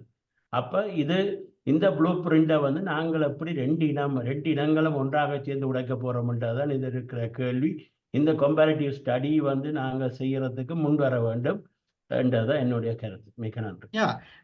3 நாளைக்கு முதல்ல அமெரிக்கா பெரிய எச்சரிக்கை விட்டுருக்குது ஹமாஸுக்கு. புலி அழிச்சு மாதிரி ஹமாஸ் அழியும். அப்ப இது எல்லாம் நாங்கள் எங்க படிக்க வேண்டி இருக்கு பாருங்க. அந்த ஆக்கத்தை வடிவாக அல்ஜசீரா வெளியில கொண்டு வந்திருக்குது. அல்ஜசீரா கொண்டு எங்களை நியாயப்படுத்தியும் கொண்டு வருது. இது எல்லாத்தையும் நான் பார்க்க வேண்டும். என்னென்றால் இந்த தனியாக இந்த ஜேர்னலிஸ்ட் என்ன மாதிரியும் இன்னொரு ஜேர்னலிஸ்டோட நிற்குது. தமிழகங்கள்ல இந்த ஒழுங்கான செய்தி வரையில மக்களுக்கு அது தெரியாது. அப்ப இந்த விளங்கப்படுத்தல் தான் இப்ப இந்த ஆசா விஷயத்தை மையமாக கொண்டு எங்களுடைய விஷயத்தை ஒப்பிட வேண்டிய தேவை இருக்குது. வெள்ளக்காரர் சிலர் கூட தாங்கள் ட்விட்டர்ல எழுதியிருக்கிறார்கள் என்றால் நாங்கள் பலவீனமாக இருக்கிறோம், நாங்கள் எங்களை பற்றி ஆராய வழிக்கிடையில நாங்கள் இதோட போவோம் இருக்கிறோம். அதான் பிரச்சனை. 13 காணும் என்று கணவர் நிற்கினோம். அது விட்டா காணும், எங்களுக்கு வெளிநாட்டுக்கு போனா காணும் என்று நிற்கினோம். இதுதான் நிலைமை.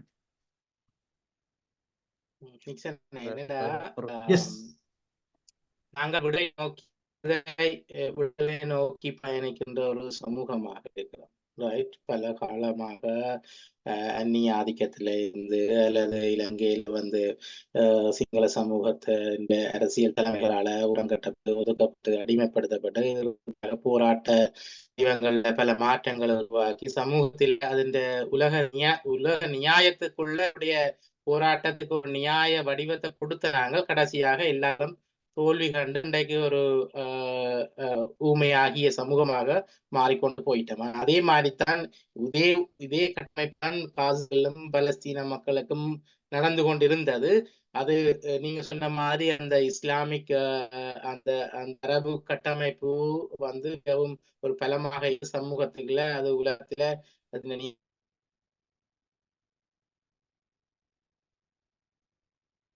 கட் பண்ணப்படுது. வேற யாராவது காய்க்கிறா கதைங்க. சரி, இதுல நிச்சயம் நான் ப்ரொஃபசர் கணேசலிங்கம் ஒரு சின்ன ஒரு விஷயம் தான். இதுல எல்லாரும் நீங்க சொல்லுங்க, நீங்க கதைங்க, உங்களுக்கு கதைக்கு டைம் இருக்கு. இல்ல ஒரு சின்ன ஒரு விடயம் தான் கொண்டு. சிவா கதைக்க போறியா?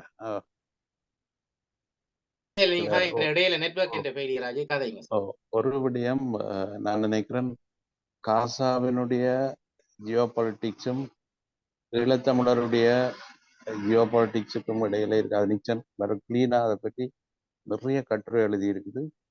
நான் நினைக்கிறேன் நிச்சன் இண்டை கதைக்கிற விஷயங்கள் முழுவதுமே எழுதி குவிச்சிருக்குன்னு தான் நான் சொல்லுவேன். எல்லாம் பழைய விஷயங்கள் நிறைய தந்திருக்குது நிச்சன். அதே போல கன்ட்ரிபியூஷன் இங்க நிறைய நிகழ்ந்திருக்கு. இதை கொண்டு செல்வதற்குரிய அந்த லீடர்ஷிப் கெப்பாசிட்டி தான் எங்கள்கிட்ட இல்லை. அது முதலாவது.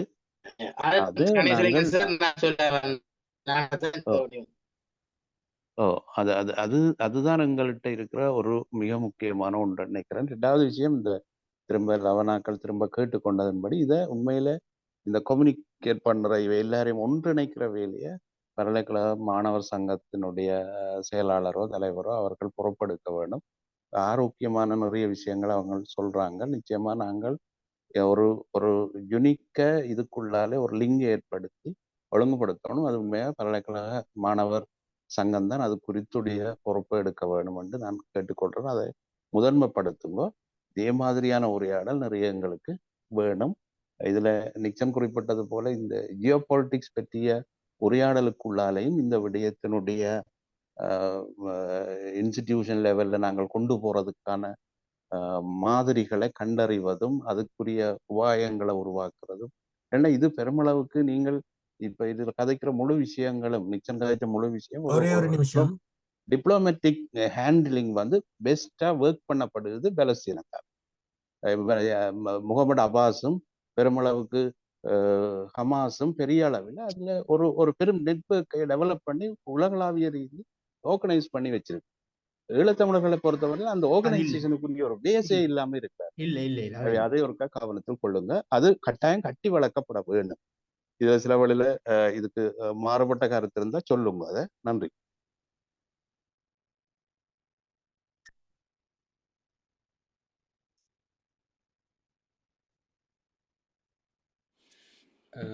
இல்ல காய்ச்ச விஷயங்கள்ல ஒரு விஷயம் வந்து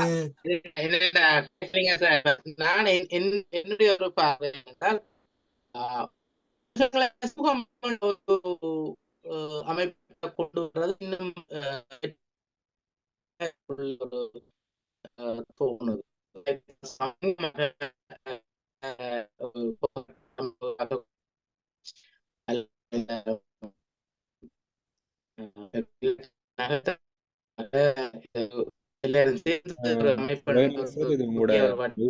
ஒரே ஒரு அவதானத்தை மட்டும் நான் சொல்ல விரும்புறேன். இதுல நாங்கள் கதைக்கிற போது எதிரி பொது எதிரியா இருக்கிறான், முள்ளிவாய்க்கால பாவிச்ச அதே ப்ளூ பிரிண்ட பாவிக்க போறான் என்றதை பற்றி காய்ச்சினாங்கள். ஐரோப்பா, மத்திய கிழக்கு, அமெரிக்க கண்டம் எல்லாத்திலையும் மாணவர்கள் போராடுகிறார்கள், காசா மக்களுக்காக போராடுகிறார்கள் என்று காய்ச்சினாங்கள். ஆனா எங்கட மண்ணிலையும் இந்த மக்களோட சேர்ந்து போராட வேண்டும் என்ற விஷயம் ஒரு தரம் கதைக்க இல்லை. அதனால கொஞ்சம் வேதனையா இருக்கு. நன்றி.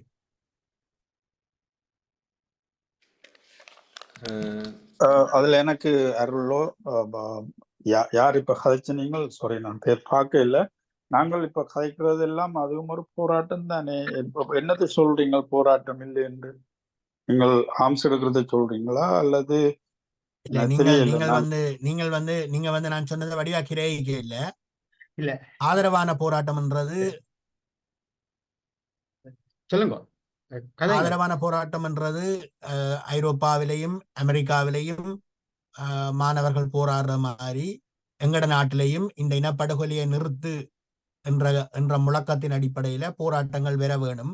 இங்கே இருக்கிற 2ஆம் தலைமுறை பிள்ளைகள் அந்த போராட்டத்துல இணைஞ்சிருக்கிறார். ஆயுதம் எடுக்க சொல்லி உங்களை நான் கஷ்டப்படுத்தல.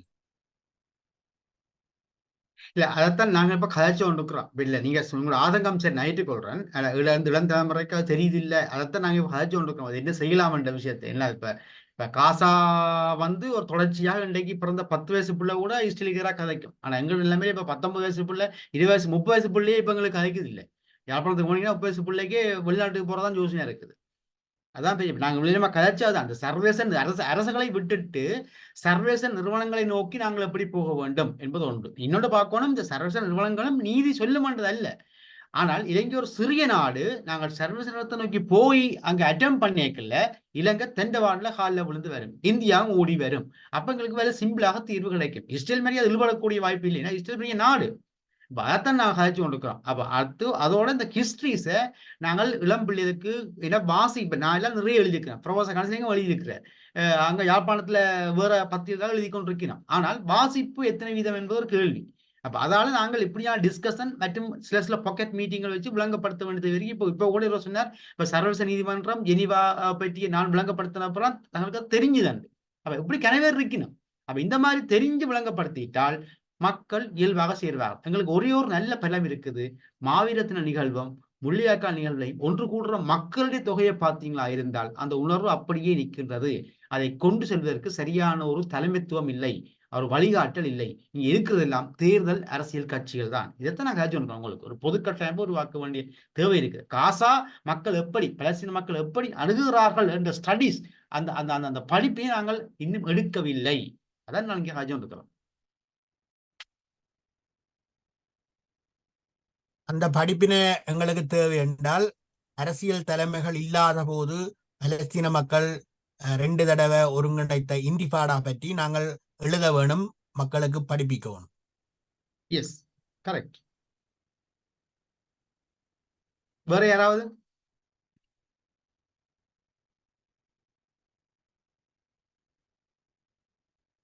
இல்ல, கதைக்கப்பட்ட விடயங்கள்ல உங்களுக்கு முரண்பாடு இருக்குது, இருக்கிற உடன்பாடு இல்ல, நாங்கள் இளைஞர்களாக சேர்ந்து வாழ்வோம் என்ற கருத்திலே மக்கள் இருக்கிறோம். அண்ட் இன்னும் ஒன்று, நான் கடைசியாக ஆங்கில கட்டுரை எழுதின விஷயத்தில் ஒன்று சொல்லியிருக்கேன். இந்த ரியாலிட்டிஸ், அதாவது யதார்த்த அரசியல், இணக்கு அரசியல் கொஞ்சம் சொல்லிக் கொண்டிருக்கிறோம். கொஞ்சம் தமிழாக்கள் முற்போக்கு என்று சொல்லிக் கொண்டிருக்கிறோம். ஆனா என்னண்டா, இந்த யதார்த்த அரசியல், இணக்கு அரசியல், முற்போக்குவாதிகள் சொல்லுவாங்க என்ன செய்யணும்டா, இளைஞர் சார்ந்து நியாயப்படுத்தி கொண்டிருக்கிறோம். இதான் பிரச்சனை. நீங்கள் காசாவில பாருங்க, பிரச்சனை பாருங்க, முற்போக்கு பிரச்சனைகள் இருக்கிறார்கள், கமாச விமர்சிக்கிற பிரச்சனை மக்கள் இருக்கிறார்கள். ஆனால் இஸ்ரேலை ஆதரிக்க மாட்டார், இஸ்ரேலுடைய ஆக்கிரமிப்பை கண்டித்து கொண்டு தான் இருப்பார். ஆனா எங்கள் தமிழர்கள்ல மட்டும்தான் மிக வேதனை. இந்த முற்போக்குவாதிகள், தங்கள் இடதுசாரிகள் சொல்ற தமிழர்கள் எல்லாரும், மார்க்சியவாதிய தமிழர்கள் சொல்ற எல்லாரும் இளைஞர் சங்கத்தை நியாயப்படுத்தினார். இதான் நீங்க இருக்கக்கூடிய பிரச்சனை. ஆனா உலகத்திலேயே இப்படியான சமூகம் இருக்குன்னா தமிழ் சமூகமா தான் இருக்கும். எனக்கு மிக வேதனை. நான் வரலாற்றுகளை படிச்சு கொண்டு வரேன். ரோஹிங்கிய முஸ்லீம்கள்ல கூட மாற்று கருத்துல இருக்கிறார்கள். அந்த மாற்று கருத்துல ரோஹிங்கிய முஸ்லீம்களை கருத்தை பார்த்தீங்கன்னா ஒரு நாள் மியான்மர் அரசை நியாயப்படுத்த மாட்டேன். எங்களோட சமூகத்துல மட்டும்தான் அந்த விடுதலை புலிகளோட போராட்டம் நடக்கையிலேயே புலிகளுக்கு எதிராக இந்த இயக்கம் எல்லாம் இளைஞர் சங்கத்தோட தான் வந்து வடக்க போட்டு, நான் பச்சையா சொல்றேன். இன்னொரு தளத்துல 2 போராடியது.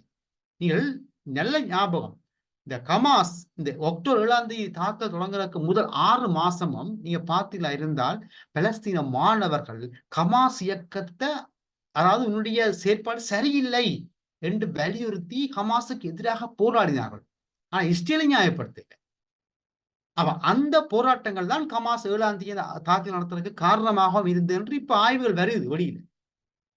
அப்ப பலஸ்தீன மக்கள்ல ஜஸ்ரபாத்துக்கு எதிராக இருந்த கமாஸ் இயக்கம், கமாஸுக்கு எதிராக இருக்கக்கூடிய வேற ஹிஸ்புல்லா இயக்கம் எல்லாமே இஸ்ரேலை ஆதரிக்க, இஸ்ரேல பக்கத்திலே படுக்க போட்டு பாய் போட்டு படுக்கவில்லை. அவர்கள் பலஸ்தீனத்துக்காகவே போராடி கொண்டிருந்தார்கள். ஆனா இந்த பண்பாடு, இந்த பண்பு, இந்த அரசியல் பண்பு தமிழ் சமூகத்துக்கு இல்ல.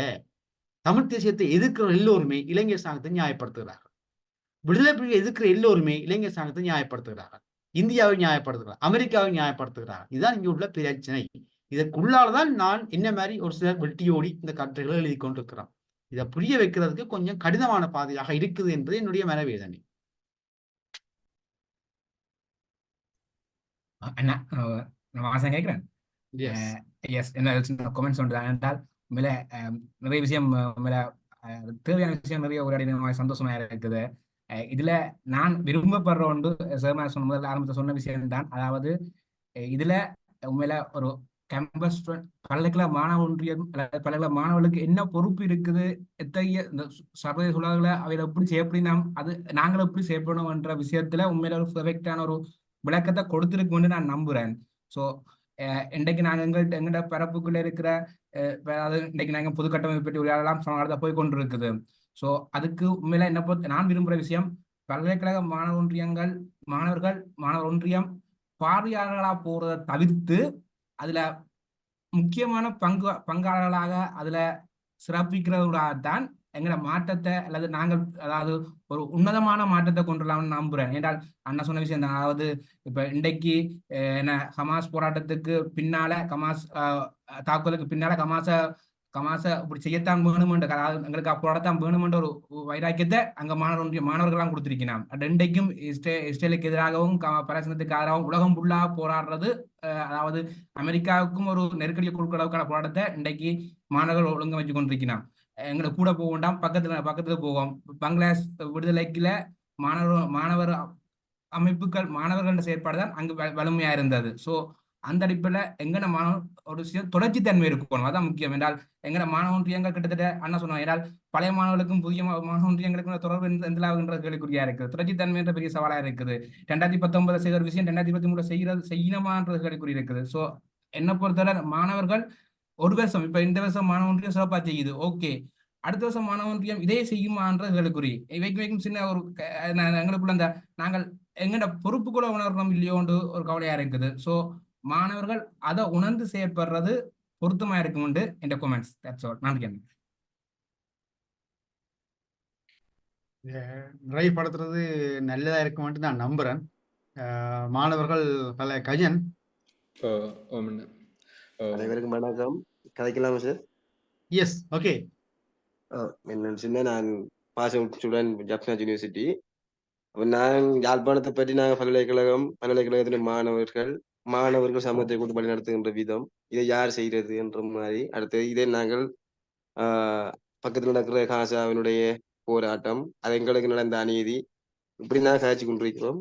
நாங்கள் பல்கலைக்கழகம் என்று கதைக்கிறோம். பல்கலைக்கழகத்துக்கு கேட்டுக்குள்ள போய் மாணவர்கள் மத்தியில் மாணவர்கள் தனிப்பட்ட ரீதியான அமைப்பு, நான் நினைக்கும் பெரும்பாலும் ஜாப்னா யூனிவர்சிட்டிக்குள்ள ஒரு 35 அமைப்பு கிட்ட பதிவு செய்யப்பட்ட அமைப்பு இருக்குன்னு நினைக்கிறேன். ஒன்றும் செயற்திறனற்றது இல்லை.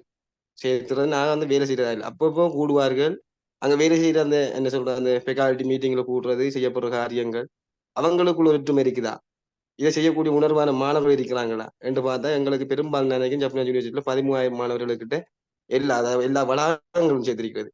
இருந்தாலும் அதுல எத்தனை மாணவர்கள் வேற வேற சகோதர இனத்தவர்கள் இருந்தாலும் எங்களோட தமிழ் மாணவர்கள் இருக்காங்க பெரும்பாலும் நிறைய பேர் எல்லா பிரதேசங்கள்ல இருந்து. அந்த இதை கொண்டு வரதுக்குரிய ஒரு முன்னிக்கிற ஒரு பிரச்சனை ஒன்று இருக்கு.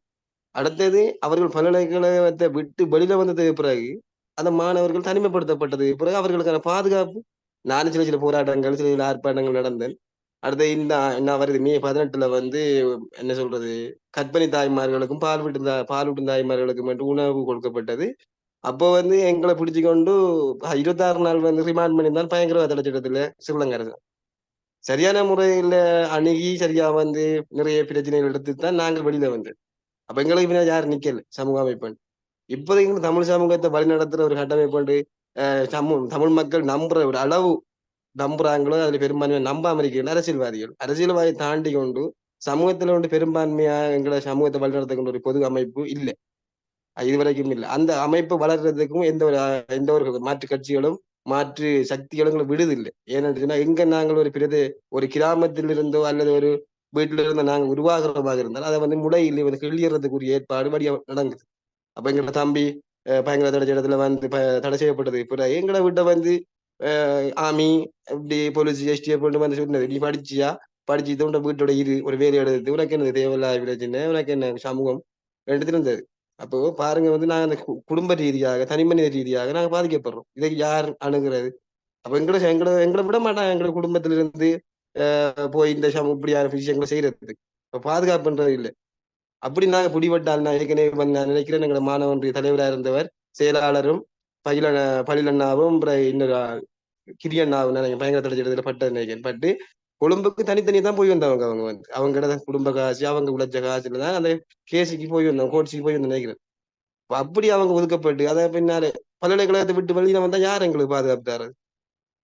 இதை நான் கொண்டு செய்யக்கூடாது. நாங்க வாழ்ற சூழலை பார்க்கணும். வெளிநாட்டுல இருந்து கதைக்கெல்லாம் பேசலாம். முதலாவது எங்களோட களத்துல நடக்கிற பிரச்சனைகளை யோசிக்கணும். எங்களுக்கான வழி இருக்குதா, நாங்க வேலை செய்யறதுக்குரிய வழி இருக்குதா, அதை யார் உருவாக்குறது, அதை எப்படி நான் கொண்டு வரது? நான் பல்கலைக்கழகத்தின் வெளியில நான் 2021 மாசம் இன்று வரைக்கும் நான் யூனிவர்சிட்டி யூனியன் பார்த்தேன், குரூப்பை பார்த்தேன், லைவ் போகுதா உடனே இணைஞ்சேன். ஆனா எங்களுக்கு அந்த தொடர்ச்சியான இது இல்லை. இன்றைக்கு எங்களோட கலைப்புற மாணவர்களா இருந்த நான் இருந்த காலத்துல உயர்ந்த இன்றைக்கு பிரான்ஸ் தெரியும். அப்ப படிக்கிற வாக்கள் எல்லாம் ஒரு அளவான மக்கள் எல்லாம் நாடு கடத்தப்பட்டு போறாங்க. அவங்களோட இதுக்கு இது யாரு கொண்டு நடத்துறது? அதுக்கப்புறம் எத்தனையோ கட்டமான 3-4 மாணவர்களையும் இப்ப மாணவர்கள் என்ன செய்யறாங்க, வார வந்த யூனியன் என்ன செய்வாங்க? இது அடிப்படை பிரச்சனையை நாங்க யோசிக்கணும். நாங்க பெரிய அளவுல யோசிக்காம எங்களுக்கு இது சின்ன சின்ன கட்டமைப்புகளை நாங்க பலப்படுத்தோம். யாரு கொண்டு போறதுன்ற மாதிரி இருக்குது. கிழக்கு பல்கலைக்கழகம் சவுத் ஈஸ்டர்னை பத்தி கதைக்கிறீங்க. South eastern university, south eastern union ஒரு யூனியன் வச்சிருக்கிறது ஒரு முஸ்லிம் சமூகம். அங்க எங்களை இதை பற்றி கதைச்ச முடியாது. நாங்க யுத்த காலத்துல அவங்க சொல்லி தின்னுட்டு வந்து நாங்க தமிழர்கள் நாங்க முஸ்லீம்கள் ஒதுங்கினவங்க வந்து இப்ப வந்து தமிழர்கள் என்று போர்வையில் அரசு வேகன்சி முழுதை அரசியல் இதை எடுத்து கொண்டு இருக்கிறாங்க வந்து இதுல எத்தனை இந்த குரூப்ல இந்த மீட்டிங்ல எத்தனை முஸ்லீம் சகோதரர்கள் இருக்காங்கன்னு தெரியல வந்து நீங்க நாங்க தமிழர்கள் இல்லை நாங்க முஸ்லீம்கள் ஒதுங்கினாக்கள் அவங்க வந்து அப்போ இப்ப வந்து வார அரசாங்கத்துல வர வேகன்சி எல்லாம் நாங்களும் தமிழர்கள் எங்களுக்கு தாங்க அந்த காடை ரெண்டு கேட்டுக்கொண்டிருக்காங்க வந்து எவ்வளவு பிரச்சனை நாங்க எதிர்கொண்டிருக்கோம் நாங்க படிச்சுட்டு பேசாம இல்லாம இருக்கிறோம் இப்படி நிறைய பிரச்சனைகள் இருக்கு வந்து எங்களோட சமூகத்துல நான் குறிப்பா நான் சொல்றேன் எங்களோட சமூகம் வந்து இளைஞர் சமூகம் வந்து திசை திருப்பப்படுது பேப்பர் வாசிக்கிறதுல நியூஸ் பாக்குறதுல எங்களோட உணர்வு இல்லை எங்களோட பண்பாடு என்ன எங்களோட கலை கலாச்சாரம் என்ன அரசியல்ன்றதுக்கு அப்பால வந்து அரசியல்ன்றதுக்கு அப்பால எங்களோட சமூக அரசியல் நாங்கள் கிராமத்தோறும் கட்டமைப்பா பலப்படுத்த வேணும் எங்களோட சமூகம் நாங்க யார் என்று உணர வேணும் வந்து அப்படி உணர்ந்த பட்சத்துல வந்து அவர்கள் அரசியல் தீர்மானிக்க வேண்டிய சக்தியாக மாறுவார்கள் இதுக்கான தளத்தை நாங்க உருவாக்கணும் எங்களோட காலத்துல வந்து குறிப்பா எங்கட கிராமம் ஒரு சின்ன கிராமம் தான் ஆனா குறிப்பா வந்து எங்களோட வயது அளவுக்கு ஒரு இளைஞர்கள் குடிக்கிறதுன்றதை நான் பெருமையா சொல்லுவோம் அதே மாதிரி சமூக ரீதியாக நாங்க வேலை செய்யறோம் சின்ன சின்ன கட்டமைப்புகளை அது ஒவ்வொன்றும் ஒவ்வொரு இறுக்கமான கட்டமைப்பா இருக்கணும் அரசியல்வாதி எங்களோட சமூகத்தை இறங்கக்குள்ள பயப்படணும் வந்து அந்த அளவான இறுக்கமான கட்டமைப்பு சமூக கட்டமைப்புகள் உருவாக்கினா நாங்க பலப்படுத்தலாம் வந்து நாங்க பெரிய அளவுல ஜோதிச்சு நாங்கள் எடுத்தமாக இருந்தா வந்து எங்களை முழுதும் அகலக்கால் வச்சு பலவீனப்பட்டு நாங்க போறோம் வந்து எங்களுக்குள்ள நாங்கள் இறுக்கமான கட்டமைப்பு உருவாக்கி கொண்டு நாங்க நகர்றது நல்ல நினைக்கிறோம் சார் நன்றி சந்தர்ப்பம் கஜன் ஓமன் அனைவருக்கும் நன்றி. இப்போ பல்கலைக்கழக மாணவர் ஒன்றியம் தொடர்பில் ஒவ்வொருத்தரும் வந்து ஒரு சாதகமான ஒரு பாசிட்டிவான கருத்துக்களை சொல்லியிருந்த நீங்கள், அதே மாதிரி நாங்கள் சில விஷயங்கள் செய்திருக்கலாம்னு சொல்லியிருந்த நீங்கள், ஒவ்வொன்றையுமே நாங்கள் செய்ய முயற்சி செய்து கொண்டு தான் இருக்கிறோம். ஆனால் இப்போ கூட இந்த நிகழ்நிலை கலந்துரையாடல் கூட மக்கள் மயப்படுத்துறதுல ஒரு அங்கம் வந்து எங்களை நாங்களே அரசியல் படுத்தணும்ன்றதான் இந்த கலந்துரையாடல் ஒரு முக்கியமான நோக்கம். ஏனென்றால் இறுதி யுத்தத்தினுடைய காலப்பகுதியில் வந்து எங்களுடைய வயசு வந்து 9லிருந்து 12 வயசுக்கு உட்பட்டவர்கள் தான் இப்போ பல்கலைக்கழகத்தில் படித்து கொண்டிருக்கிறோம். எங்களுக்கு அடிப்படையான விஷயம் கூட எங்களுக்கு தெரியாதுன்ற அடிப்படையில் தான் இது போன்ற உரையாடல்கள் வந்து ஒவ்வொரு புதன்கிழமையில கூட எங்களோட பல்கலைக்கழகத்தில் நடக்கிறது. அதே மாதிரி தான் இப்போ இந்த இனப்படுகொலை சார்ந்த உரையாடல்களை வந்து அதிகப்படுத்தணும். அதாவது வந்து குறிப்பாக வந்து இங்கே நாங்கள் முள்ளிவாய்க்கால் அல்லது மே 18 நினைவேந்தல் அல்லது முள்ளிவாய்க்கால் நினைவேந்தல்னு சொல்கிறது வளமை.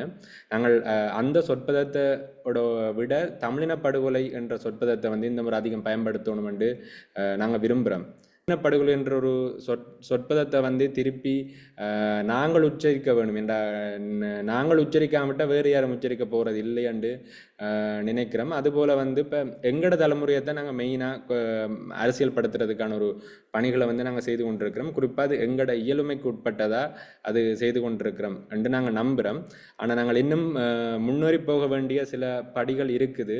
அது எந்த இடத்துலையுமே நாங்கள் மறுக்கல. ஆனால் ஒவ்வொன்றையுமே இனிவர காலத்தில் வந்து ஏற்று யாழ்ப்பாண பல்கலைக்கழக மாணவர் ஒன்றியம் பயணிக்கும்.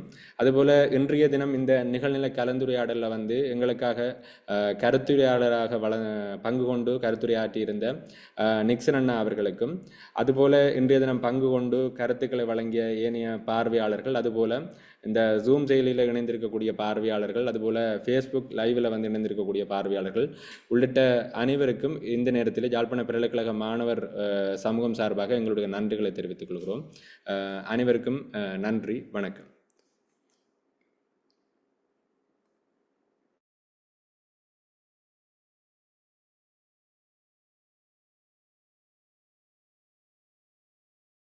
இந்த சந்தர்ப்பத்தை வழங்கிய யாழ் பல்கலைக்கழக மாணவர்களுக்கும் மற்றும் இதிலே பங்கு கொண்ட அனைத்து மக்களுக்கும் என்னுடைய மனமார்ந்த நன்றிகள். நன்றி அண்ணா. நன்றி.